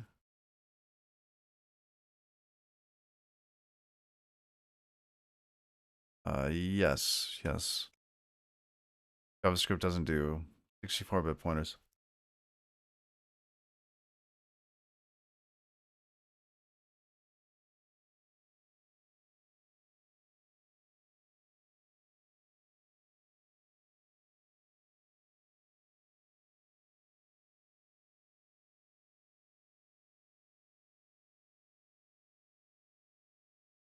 It's a 16, the function. Because 64 will be the pointers, right? I like how you took that just like that little bit further. Oh, that's 80 bytes. And there it is. Actually, it's not exactly 80, right? It's close.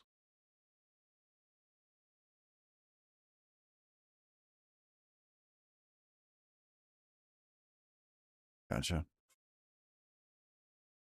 Oh, 87.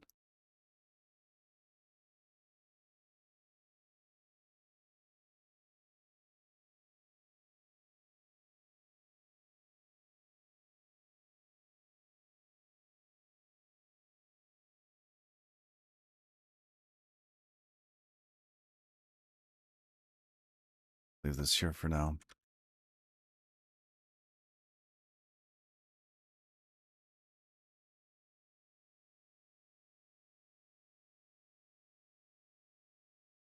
Static data or padding or file system block size.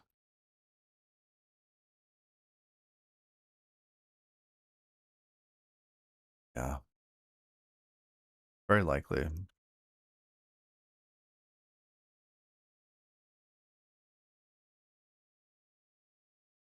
Oh, that was like a fun little aside, wasn't it? No, I love learning stuff like that. So much you can do.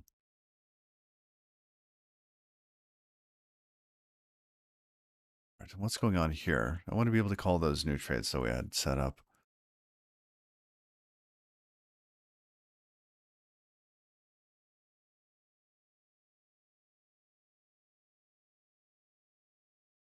That's right. We're doing our conversion here and into a result.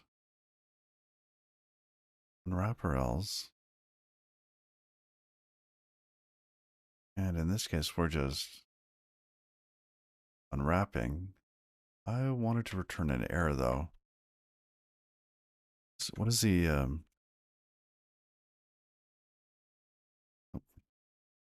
fourth tab?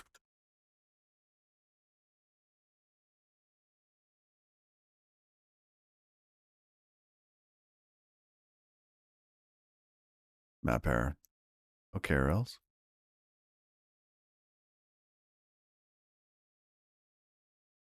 I don't see okay or else on there. See or else.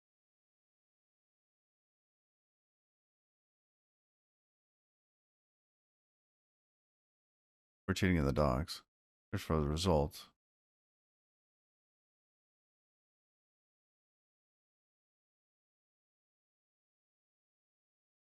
Huh, that's cool.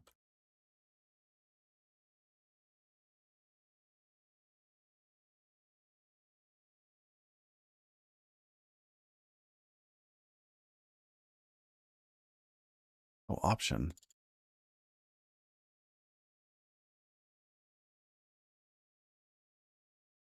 Is see what? Where are we?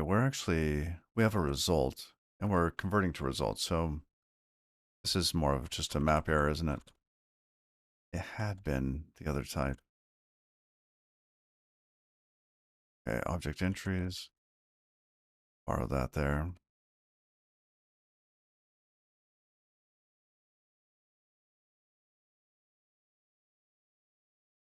Oh, this is now the trait on the value.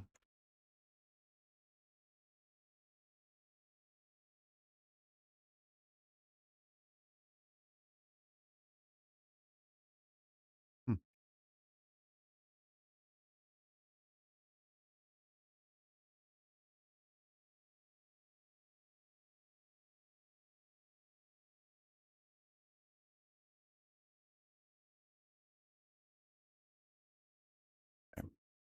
Now we don't have these types implemented for that. We can do that.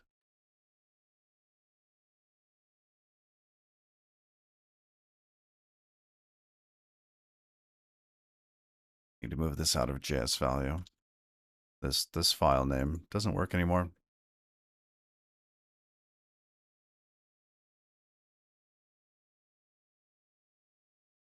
Okay.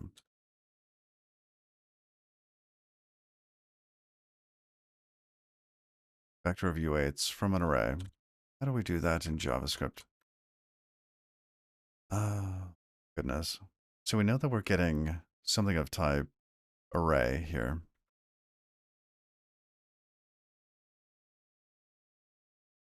This might actually be the easy one because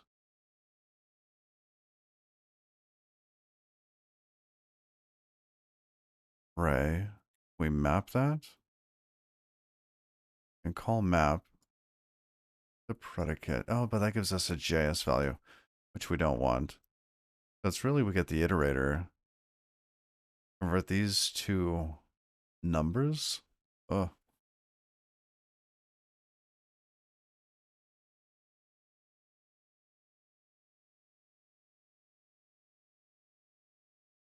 is there another way?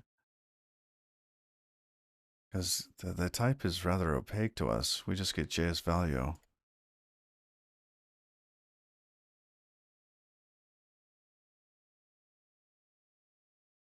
And what if this fails?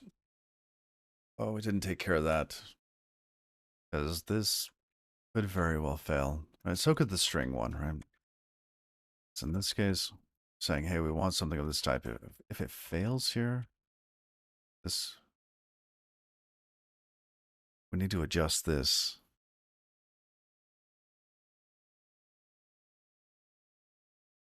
I think convert should probably return not self, like an option to self.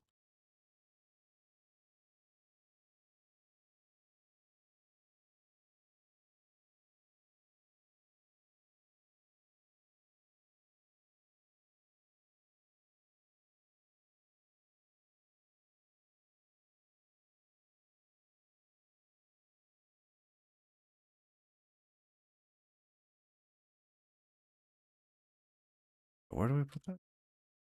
Only for size types, right? Not the question mark version, not the maybe sized. All right.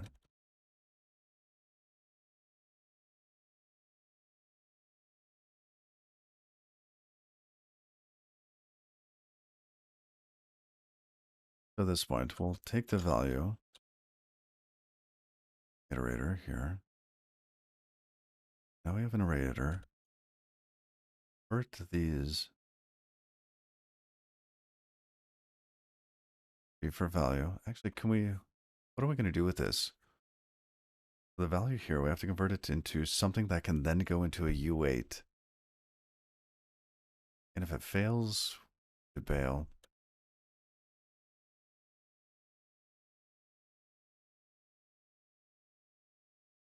How many entries are there? Could allocate something. Java isms, null object pattern.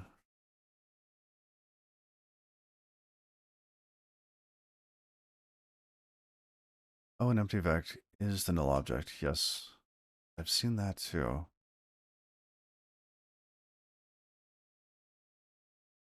Actually, I converted to that the other day.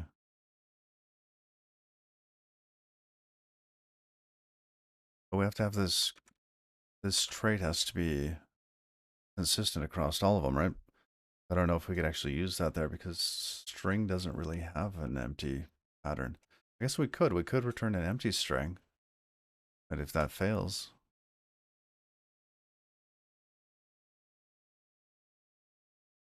yeah.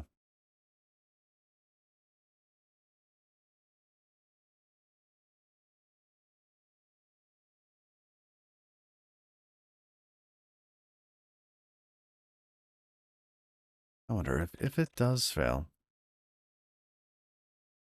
for whatever reason, let's say it can't be converted into that type. This would The return and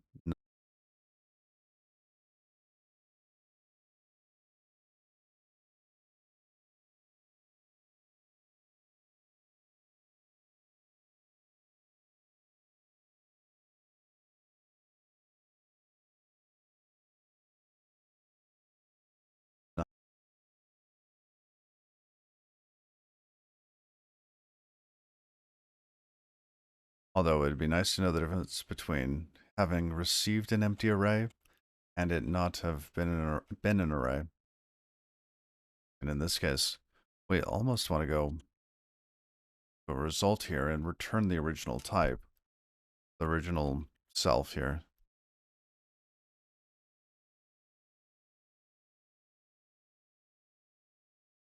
That's the other option. T self.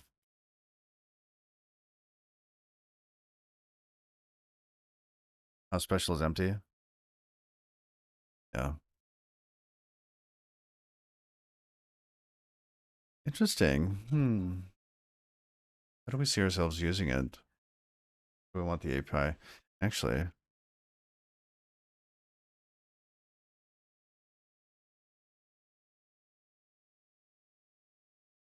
designing interfaces.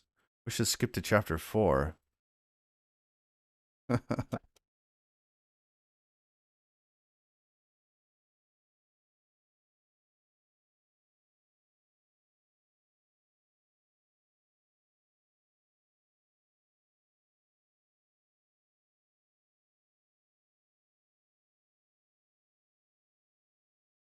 Often we don't care about the result, but it's nice to have it there in case we wanted to continue to look at it.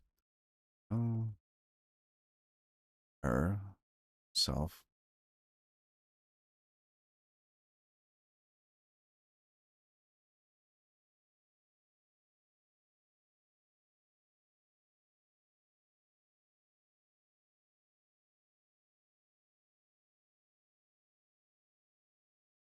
Can we convert that?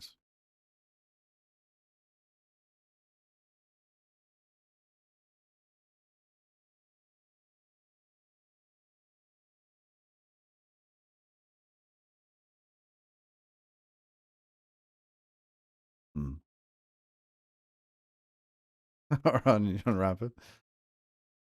Yeah, you can always okay it at the color. It's it's better to, I think, have the result and to actually return this to preserve the data and give myself the option in the future.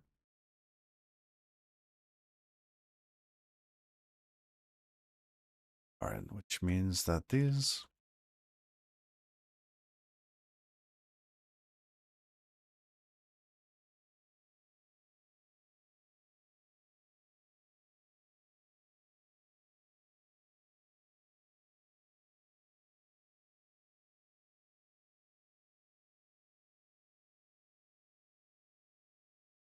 this one I think always succeeds.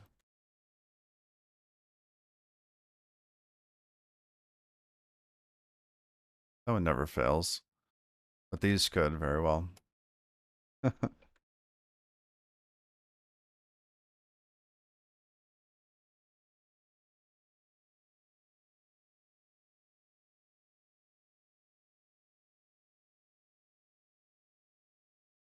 Oh, interesting.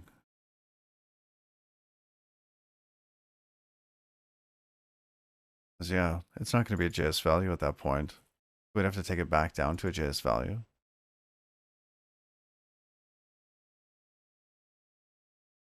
Something like match self-done into.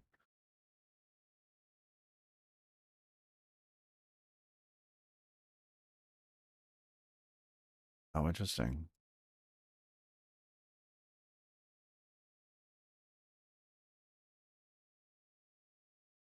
Map error won't work because of the FN ones. Oh, interesting. I see. So you're actually capturing the error there, converting that there. And yeah, that closer captures it, right?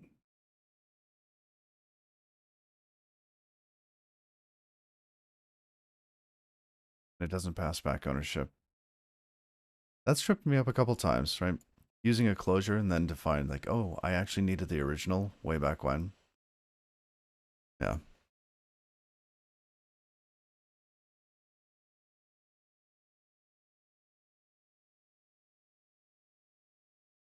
Handling okay, none.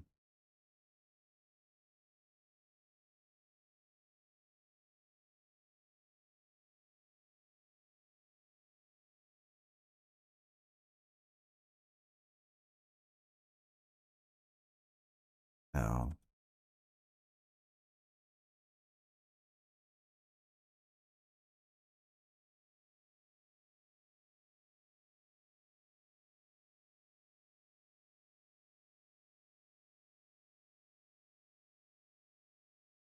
We have a smaller version of this instead of it of nested in there.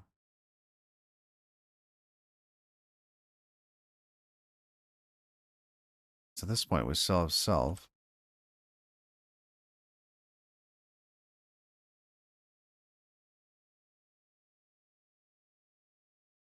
Now, can we do this with a convert value?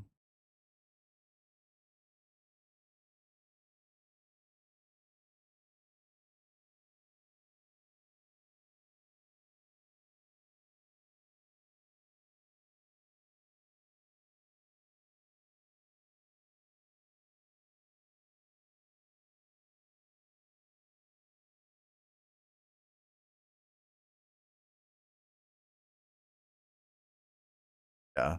I think we're going to do result here. I didn't convert these up here yet.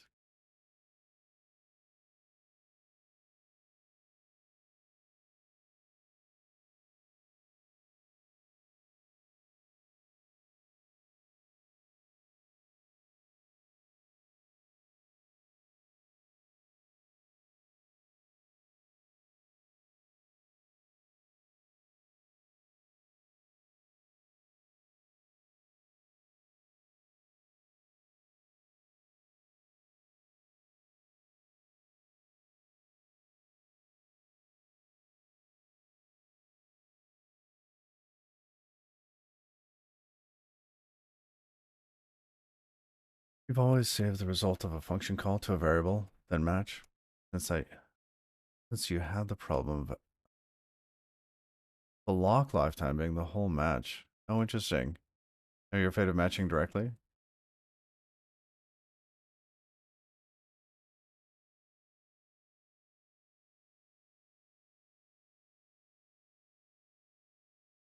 This is returning.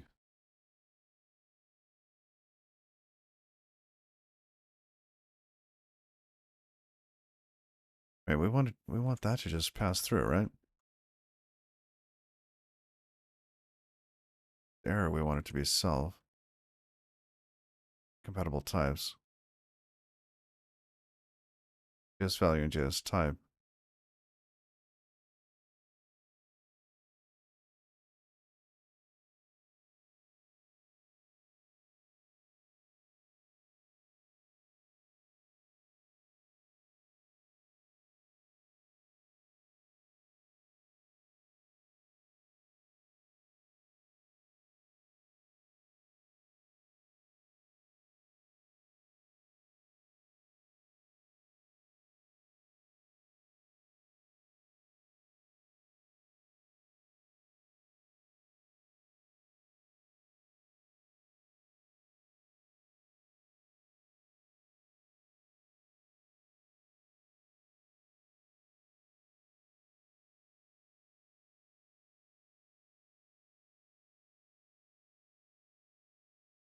I think we have to. Yeah, that'll work.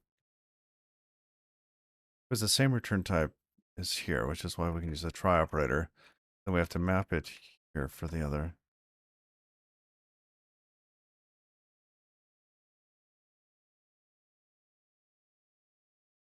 Time. Now, oops. Are we using that? Oh, down here. Yeah, so I want to get back to you. Oh, here, let's just fix that.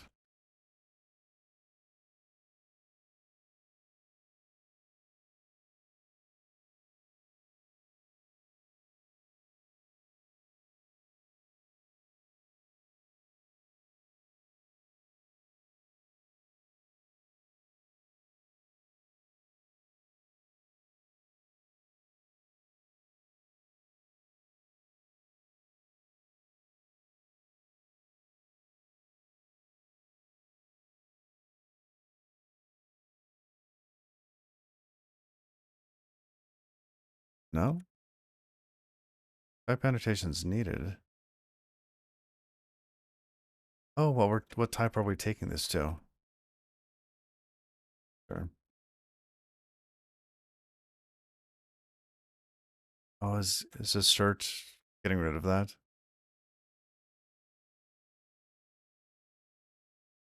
Do I not use a QWERTY layout? Your junk variables are usually variants of ASDF. Yeah, I use Dvorak.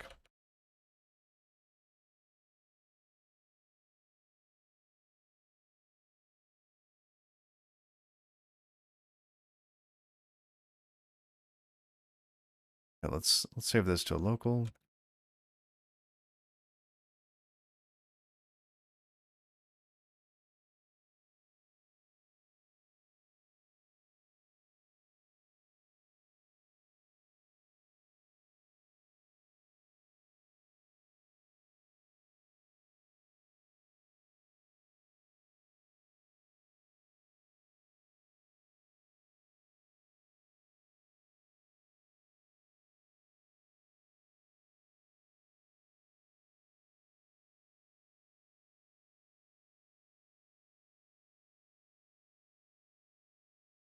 So let's string. This will be array. Where's our other arrows? There they are. Now, I call OK on those.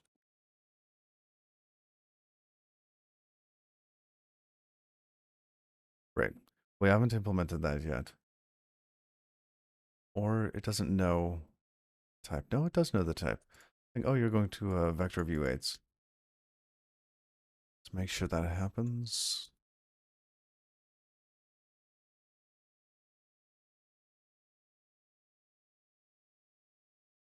Shouldn't this have done it? Yeah, you can use the matches inside of an assert. But assert matches isn't there. It doesn't have the T from bound into Rust.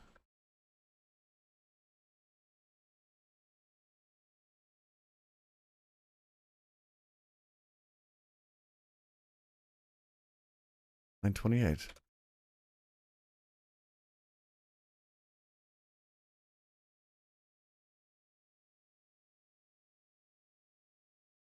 Maybe we should give it another go. Isn't satisfied for vec and array.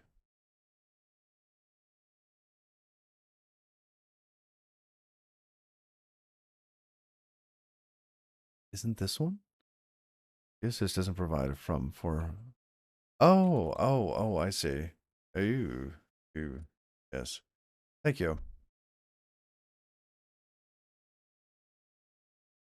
Do we even need that then? Because we're not actually using from. Those go away.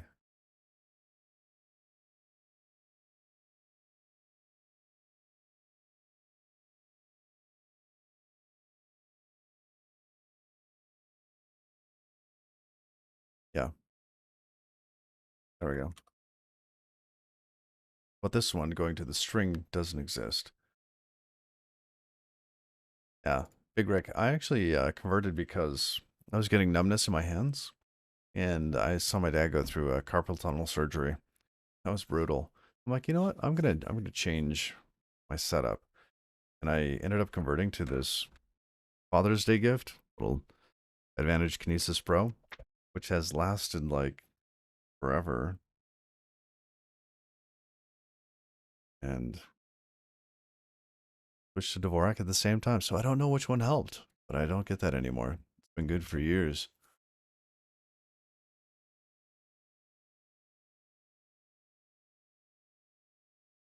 Okay, so we got that set up. Let's go create one of these for a vector of strings.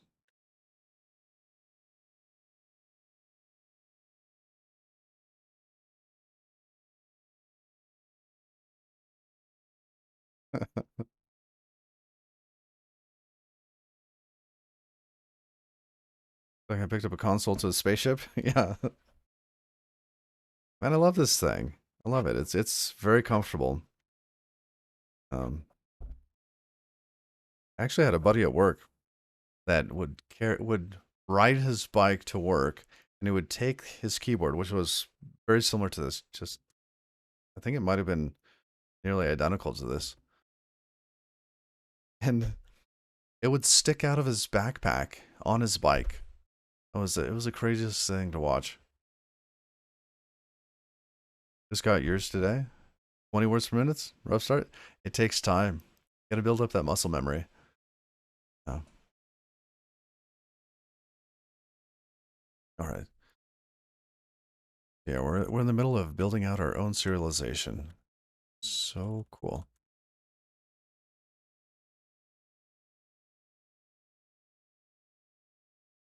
I see. That's why we had to do it Museum's way. That's why we needed the match here. And do the convert. Yeah,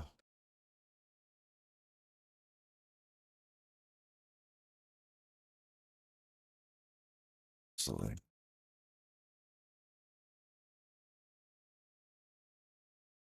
All right, so Dynantu is going to give us that type. Let's just call that val. It doesn't move. It gives us our self back. Gonna use val here for both.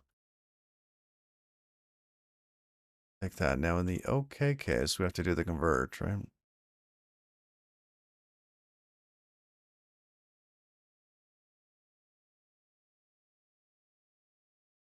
Yeah, I've been using Dwark for over a decade.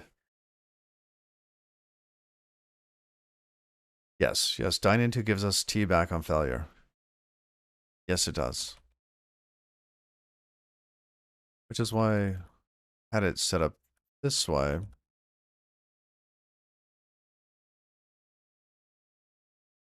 Or was it here? Oh, before the match.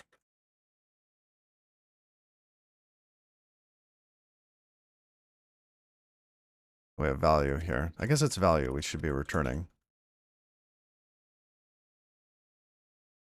Ah, but value's moved in. Oh,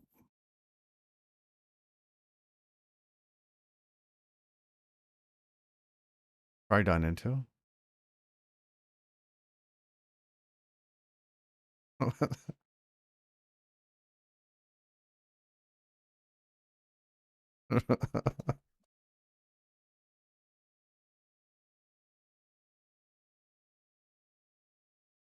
So a map with a convert, right? Trying to get rid of the turbo fish. Oh, I see. Of course.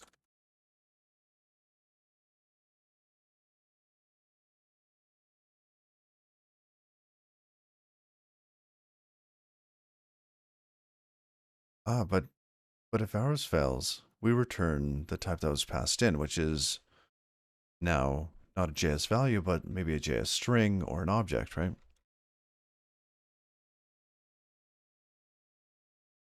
We get the dynit. Okay, hold on a sec. This dynit right? The JS.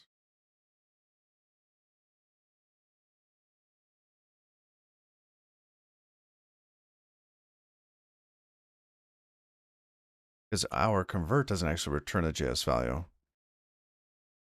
It returns T, the JS type.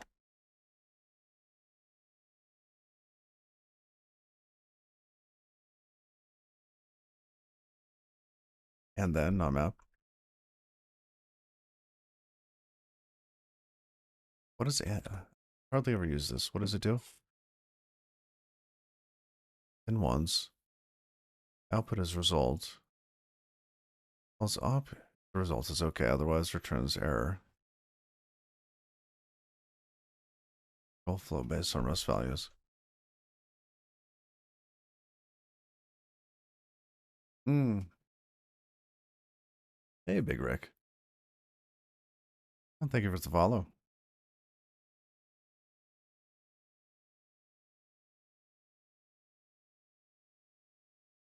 And then his flat map. So,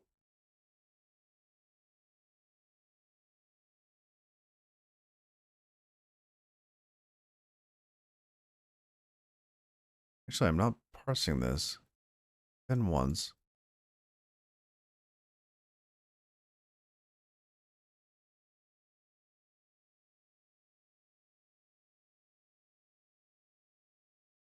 All right. It returns a result.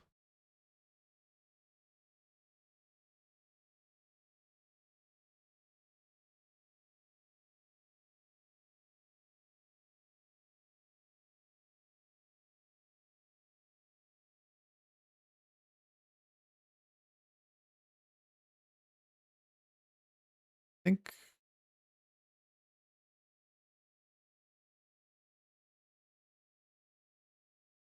but our return type is still wrong, right? Because convert returns whatever the JS type is.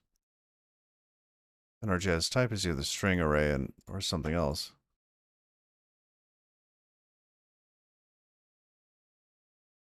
Huh. Well, that would have been nice.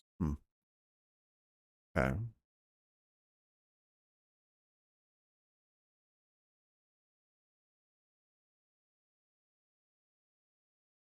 Yeah, we can't actually do this. We would have to basically downcast it, right? Basically take the thing that comes back from our convert on the failure and go back down to JS value.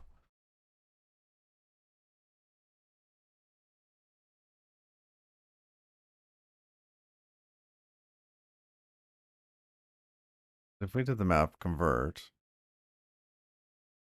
I know we want and then, right? So we get that type and then map error is the error of this is going to be the wrong type. That's actually going to be a number of different types, right? That'll be array, it'll be string, it'll be whatever. Big. Actually, we could do into on that. Be able to take it to the right type.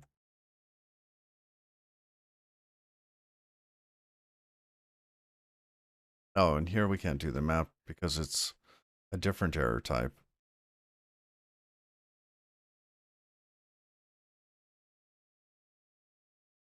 All right, let's do the match. I want to think about it in these terms. So if it's okay, right, we return okay. Now, if it's an error, if we get an error back, oh, we still have to convert here.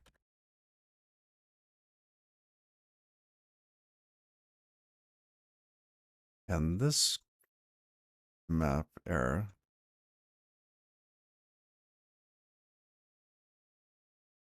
so we need to take that back down, and there should be, oh, but we can't guarantee it because that's not already there.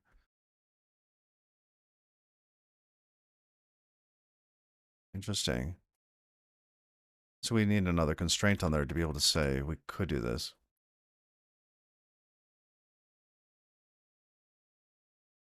Yeah, you lost the type there. Yeah.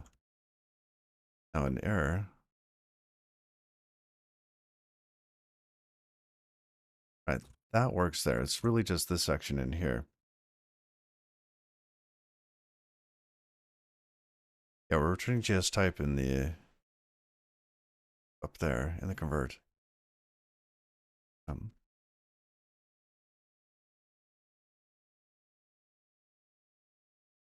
okay.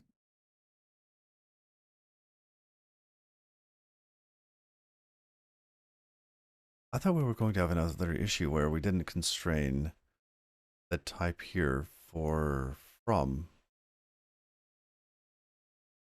Why don't we need the from constraint? Go to a JS value. Oh, it's because it's already it's this JS type is JS cast. So anything that's JS cast can go into a JS value. That's actually inside of there. That's surprising. Okay.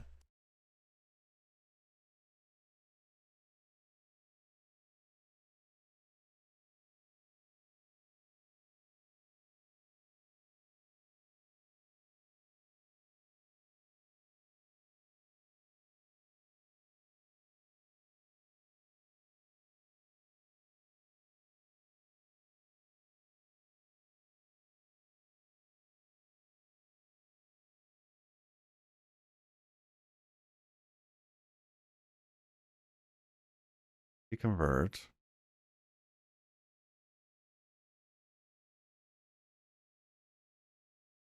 Here, let's play around with that.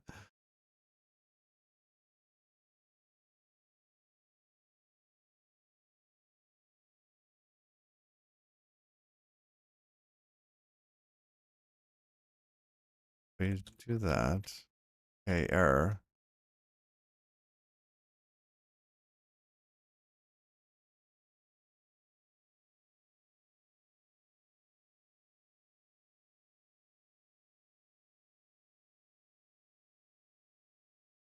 Oh, that should just be our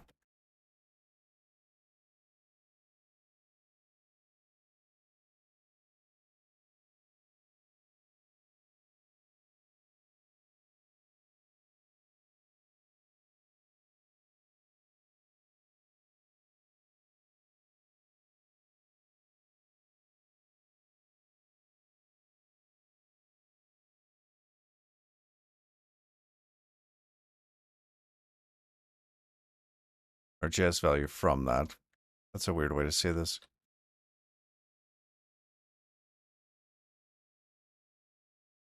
Okay.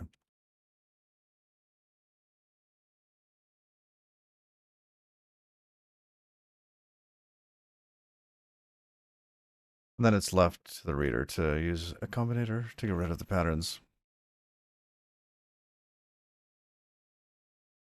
You do the match arms and try to reduce them.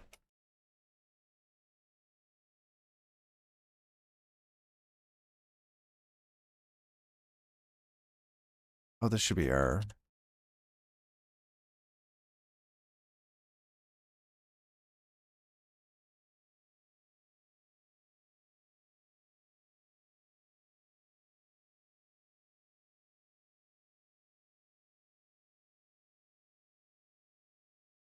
Right.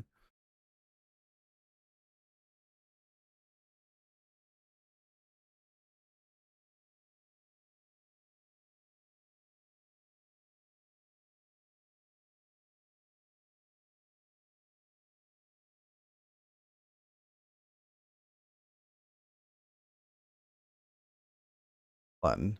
And then identity. Oh, interesting.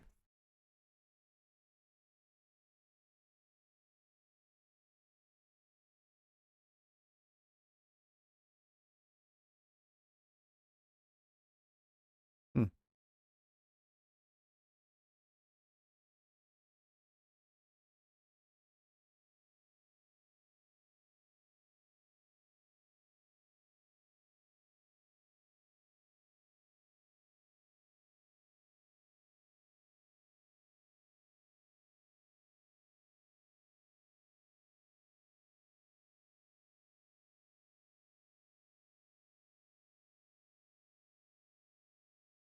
Funny because without it, I was trying to do this without a closure here. If we did a closure there, we could actually drop the nesting.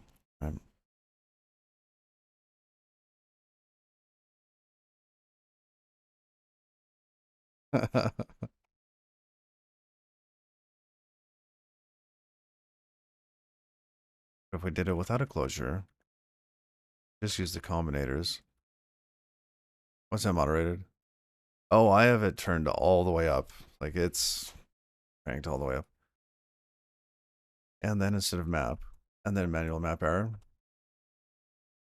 Okay. Here. Match self dot sign into. Yeah.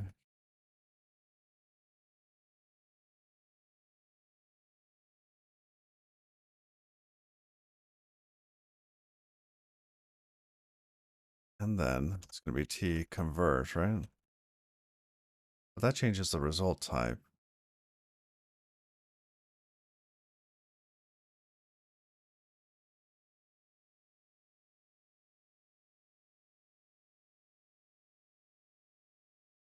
But the at this point we have two different types for error because we have the error type here, which is a JS value, right? It'll return error JS value.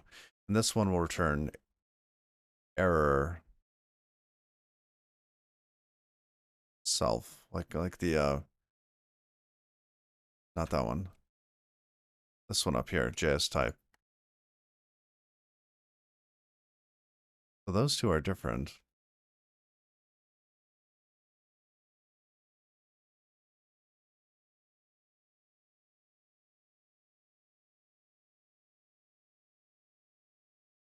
Turn that into and then convert, yeah. Just do that.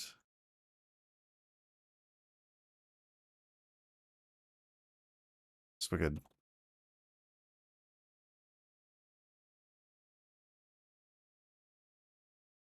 I don't know, right now we have to map error into uh that's a lot to parse. I mean either one is.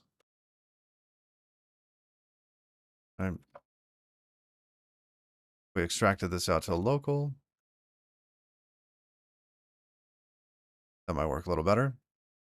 That actually works a lot better.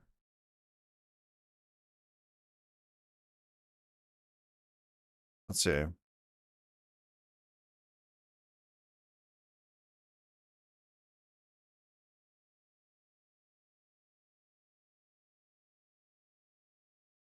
Oh, let's put the try there. Using closure syntax for combinators feels like cheating. Yes, it does. It really does. And kudos to all of you that have stuck through this with us.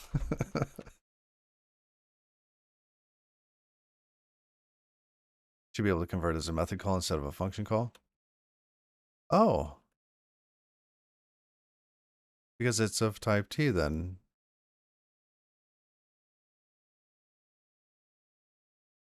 Yeah.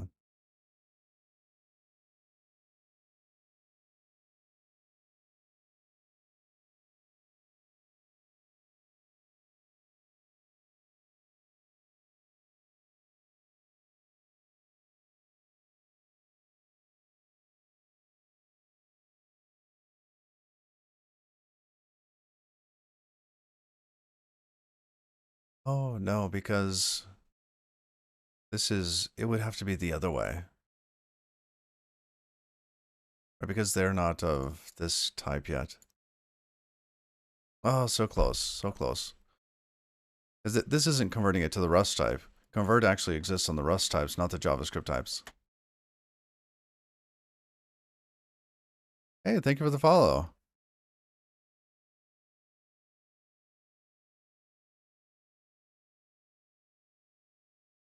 Oh, that was a good try, though.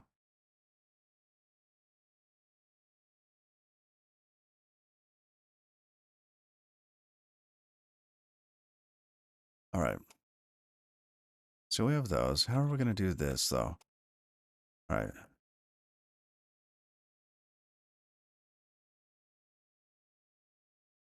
In this case, we have a JS value. We're iterating over its elements. We're going to be collecting them at the end.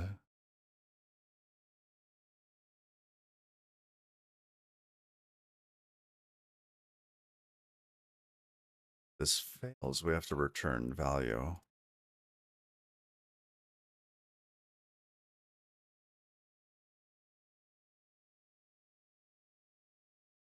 I'm going to collect this.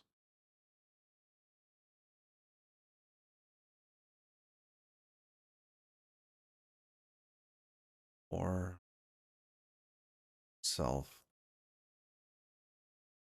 So we'll ignore the error for now. Our goal is going to be to convert the inner types here, the inner elements. How do we convert a value into a U8? We'll do something in there. Right. So we map it, then we just do a collect.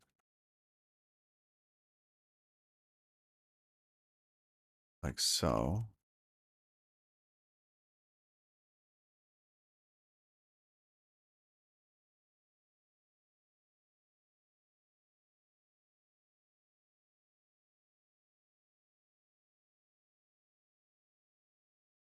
Oh, yeah, you can't. It's the capturing.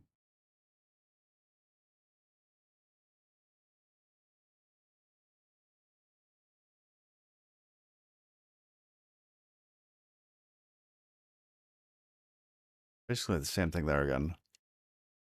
And in for the type. I don't know what the type is yet on that failure.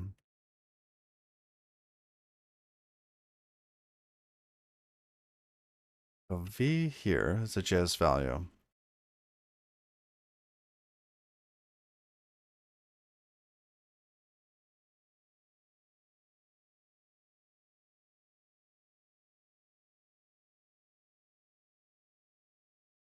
Oh, you could take it to an F64.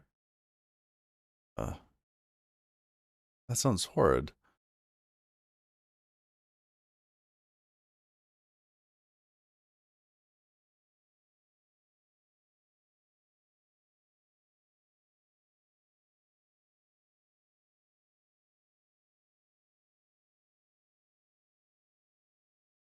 I know.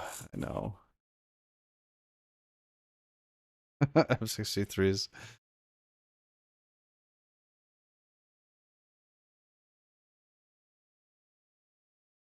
All right.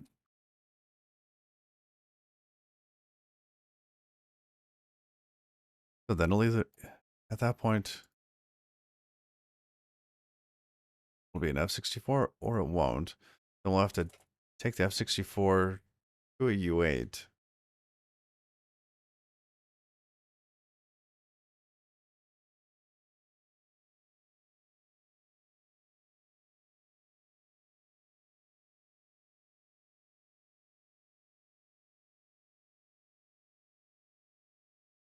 All right, so now we have F64s. Right. Can I not do that?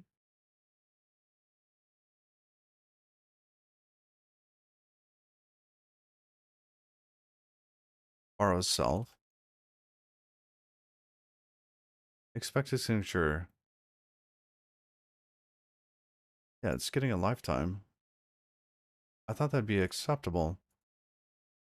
Because this is borrowing self.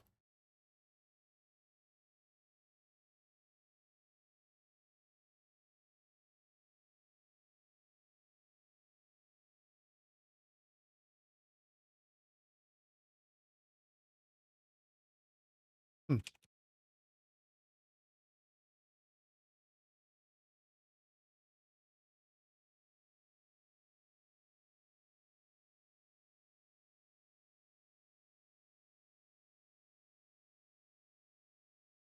Okay.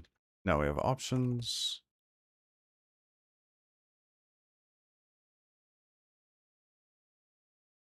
Do this as an option.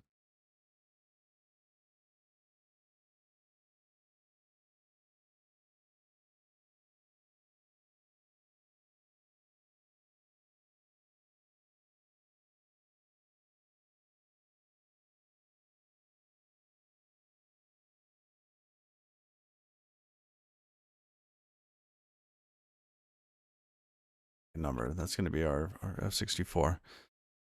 Now,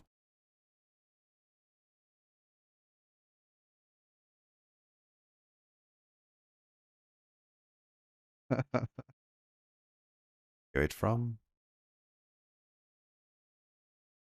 No.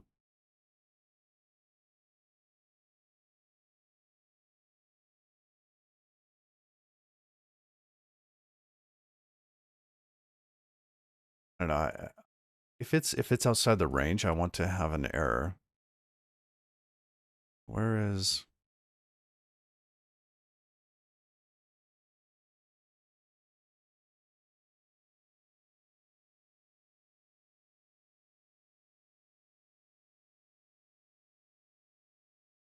right from?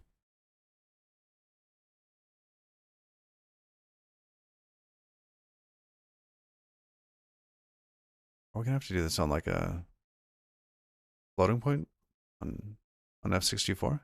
Yeah, thank you for the follow. White canvases. You can collect into an option, and we have that set up. Now let's see F64.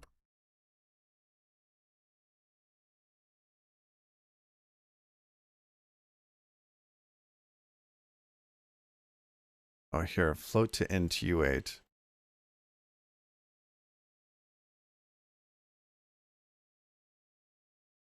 Oh, nightly only experimental API. To int unchecked. Say, where's to int? Do they have a checked to int?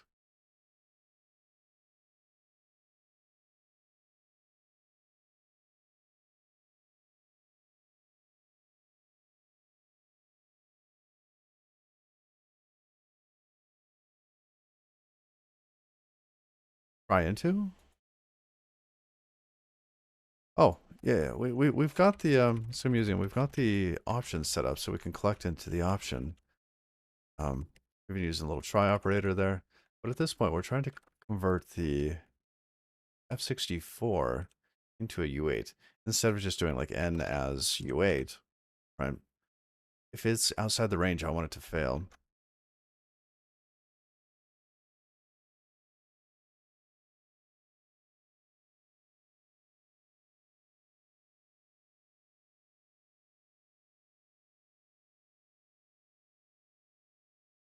Let's see.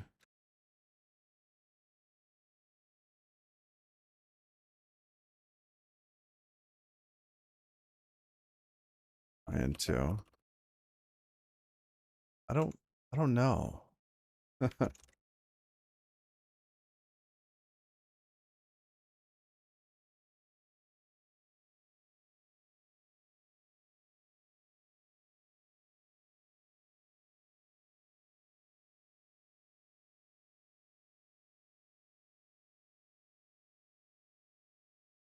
Into and try from. Okay.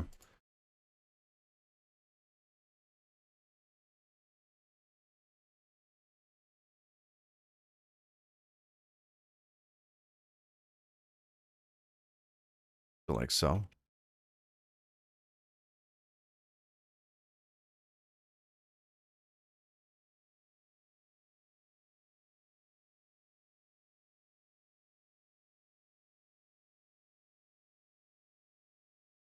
Go this way.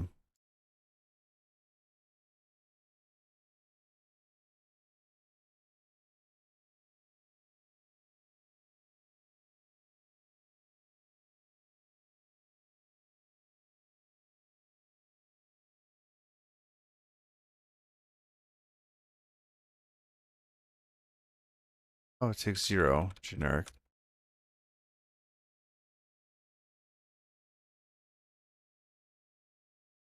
That returns type result dot.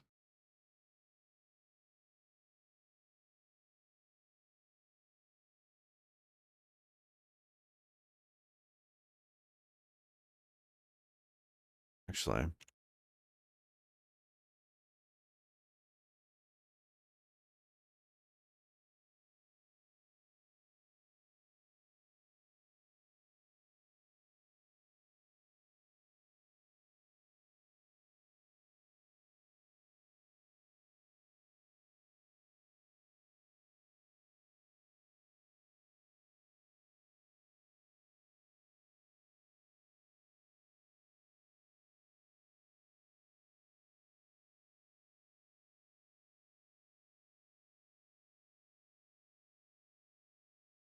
yeah.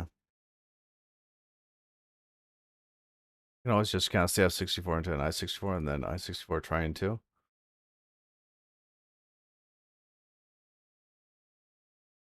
Dang.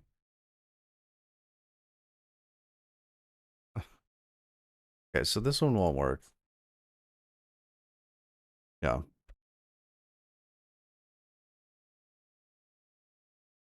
All right, so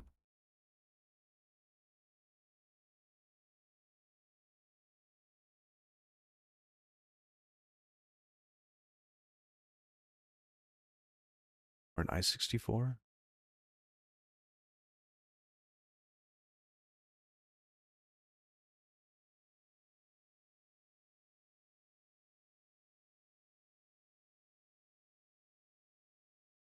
Yeah, we'd actually be doing the cast, right? This would be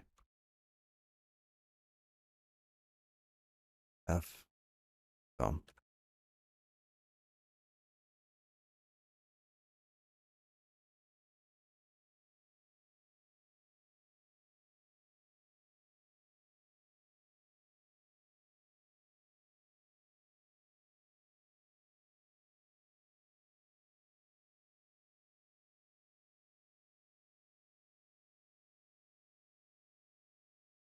that should be working. How do we mess that up?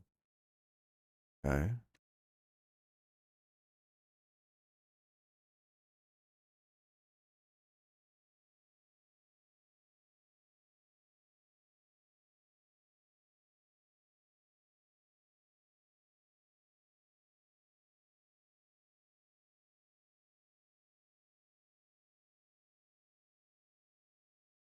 Is it saying that this here is infallible? Try into should return a result, which we convert into an option, which it then collects.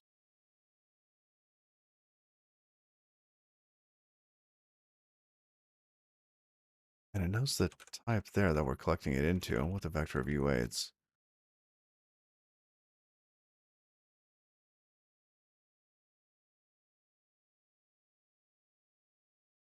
And now we have an option here. Now that's going to be an option to an F64.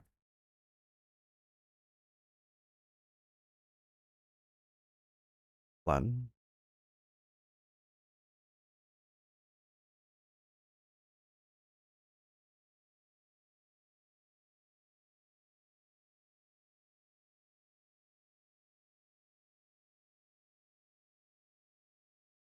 Okay. Then we match the result.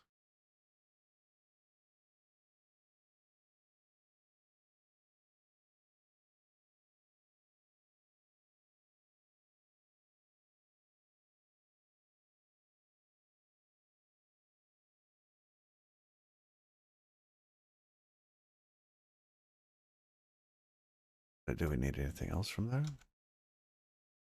Map error. No, we can't do that. I still want to toss that closure on there. Um,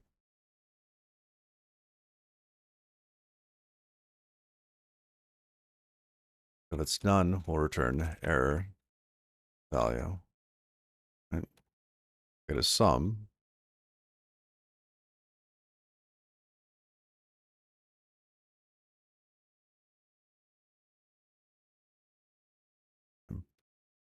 That's to go from one type to the other. Wow.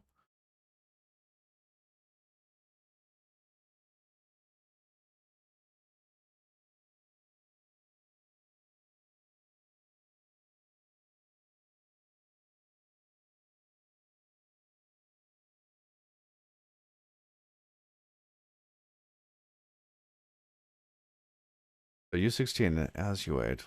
We'll just use one of the 2 bytes. Yeah.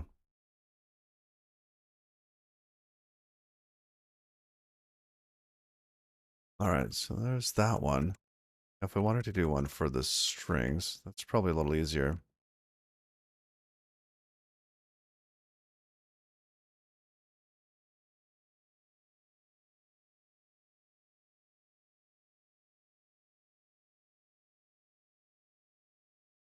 Right, iter. Take it to a string. That one doesn't fail, does it? It's just a vector of strings. That's kind of bothersome. This is a JS value. No, that doesn't work. Does not work. Seems to be a think this is a result at this point.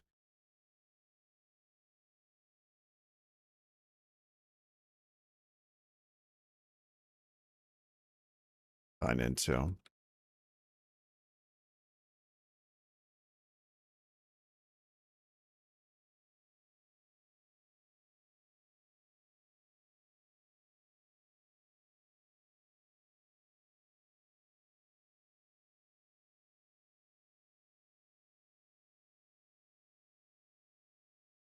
Then we have our result.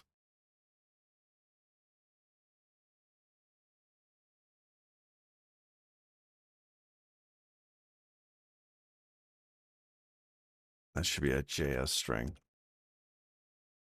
Okay, so we can cast into that type. And now we need to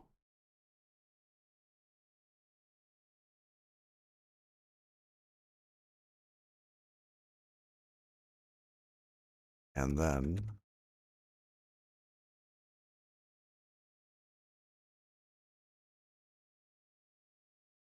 that doesn't do the same thing, does it?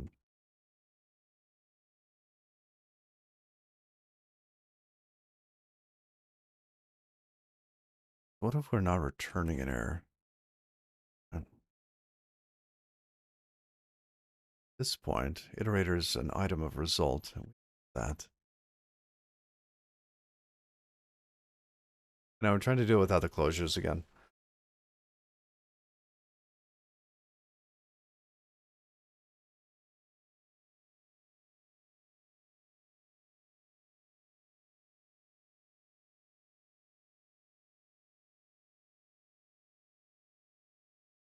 Now let's just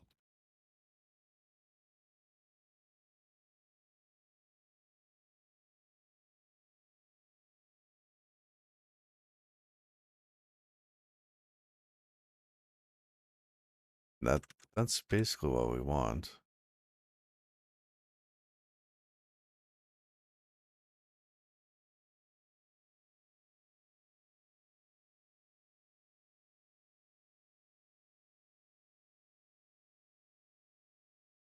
Okay.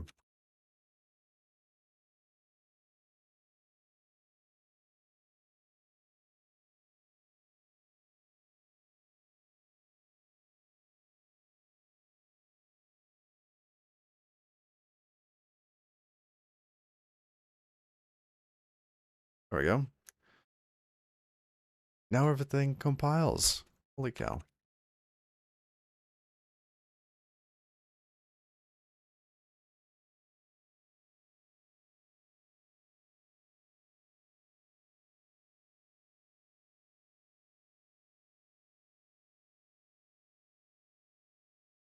All right. Little cleanup. Where you at here? Oops. Didn't mean to do that.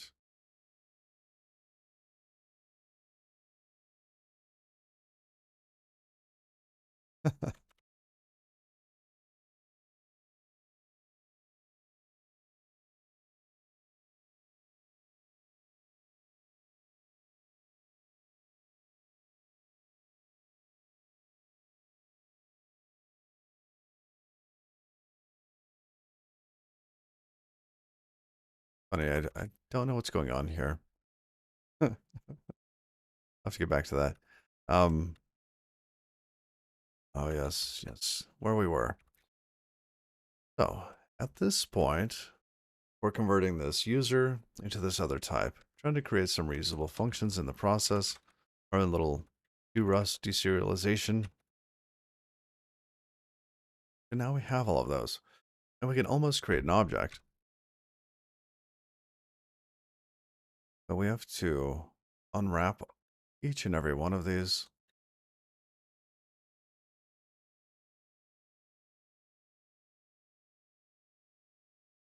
Self error here. Or it's just going to be one of our errors.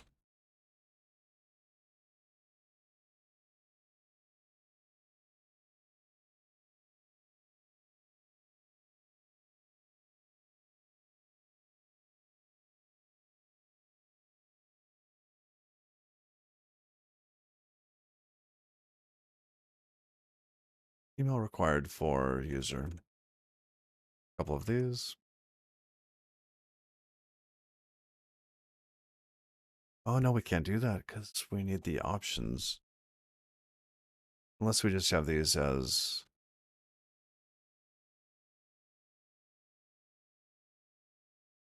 unset values. Wow, I don't ever do that in Rust.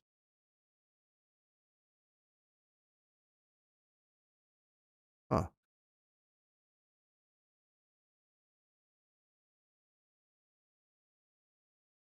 that feels weird. This is like the first time I've done this in Rust. Maybe. There's something like way back long ago.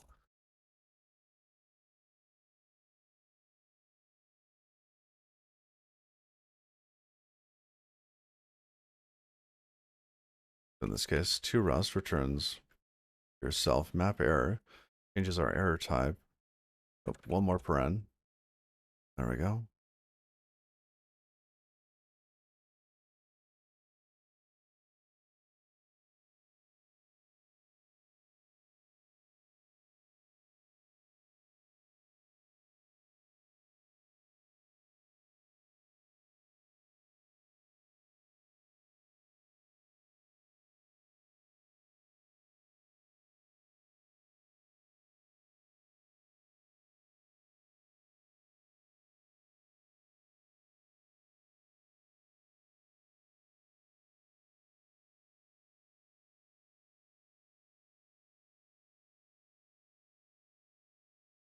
All right, gotta go in 5 minutes or sooner.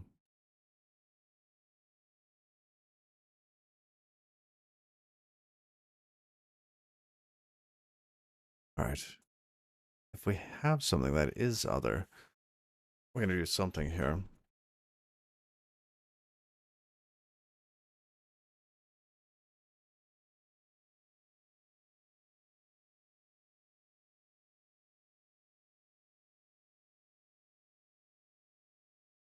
Unexpected property or user.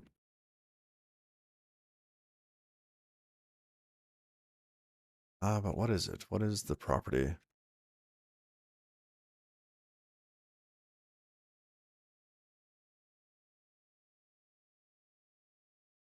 More than Lego Logic 16. Whichever one you're gonna use. Yeah, both are good. Both are built just for that. Like they excel at backend web stuff.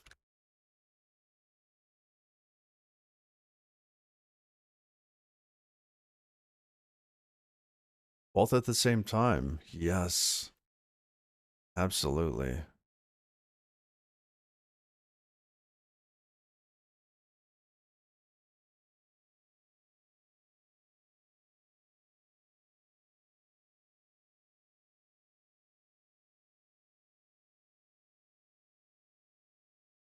Okay. No, they're not red yet.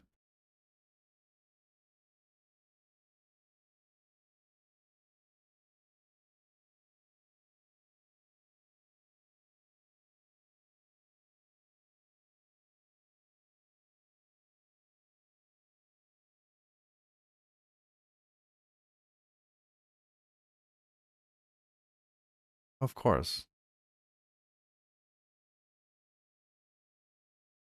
This is why they were options before.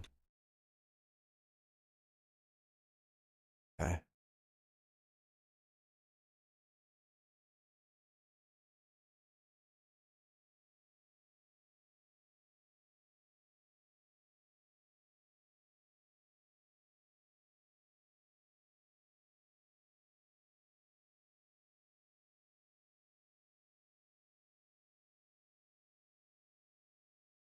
Not doing what I expect. There we go.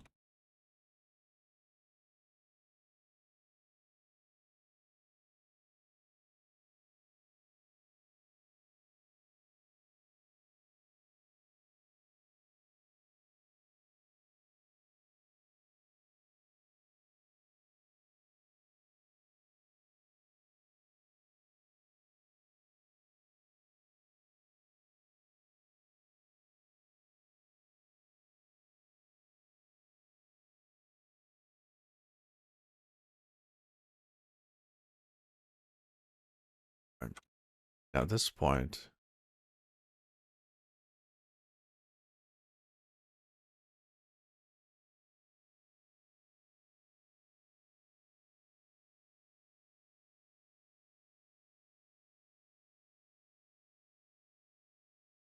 oh, that's right. Paste it 4 times. Thank you.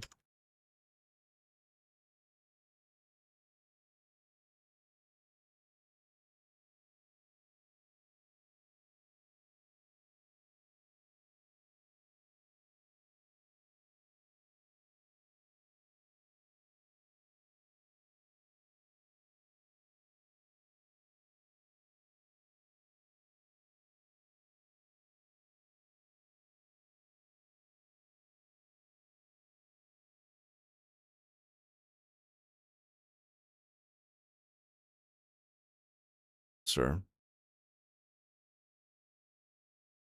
Um, okay, or else.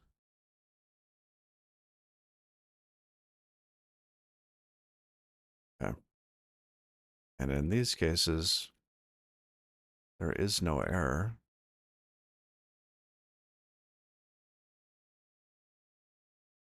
Ah, yes, these all have to be none.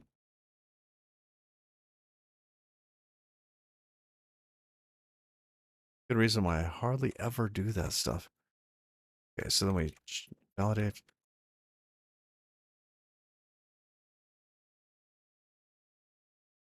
Getter init,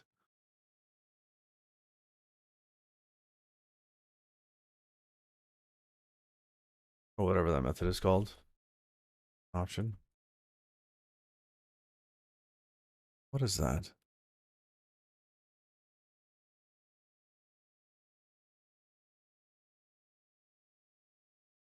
Getter insert. Oh, interesting.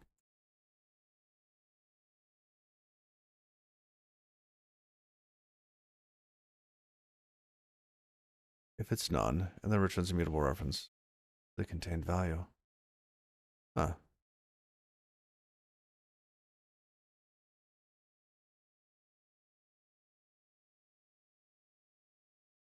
So basically do that here instead, while we're setting them. Well, but we don't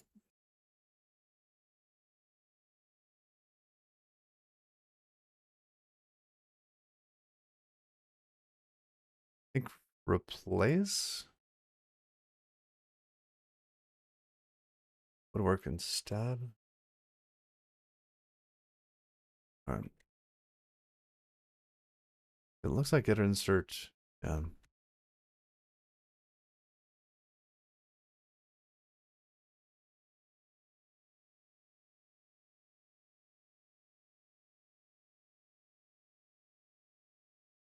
But then we have to unwrap it. That feels a little weird. Right. Oh, it replaces the original. Oh, is the original replaced? Gotcha. In this case, we have an option, which is why I was just doing the assignment. I don't know if these actually return.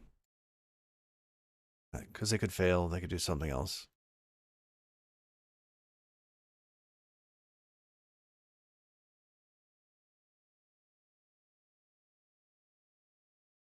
So then if we have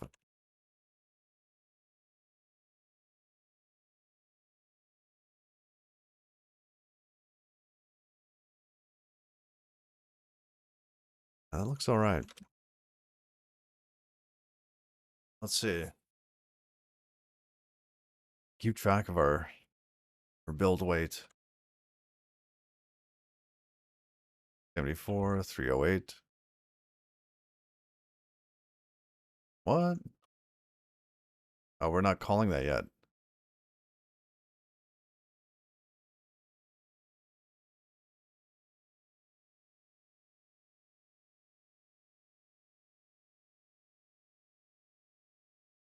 Move that.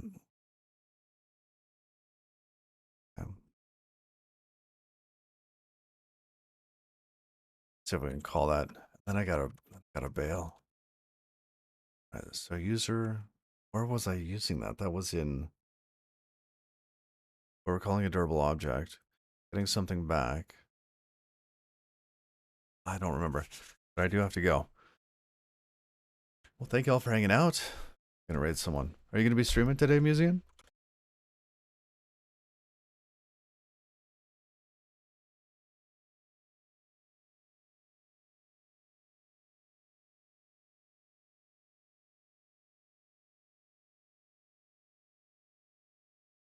And add a question mark? Maybe?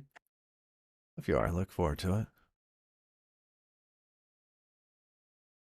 Automated tests. Writing automated tests? Learning Rust? Automated tests?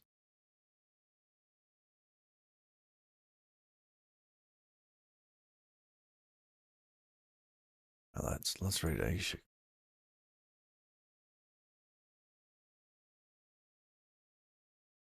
They're kind of fun. And I've lost my Twitch window. I fix up what stream? Oh. Yeah, they're reading a book. That or Modprog? No, you choose Aisha or Modprog.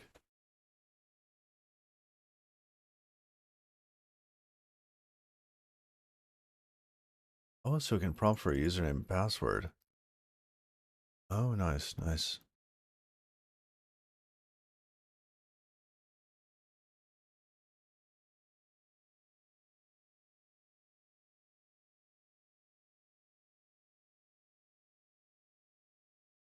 All right, time's up.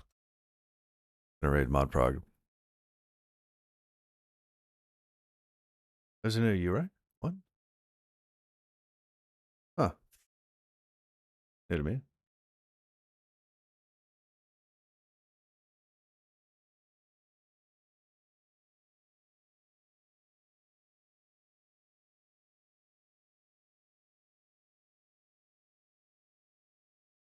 All right, y'all. Till next time. Bye bye.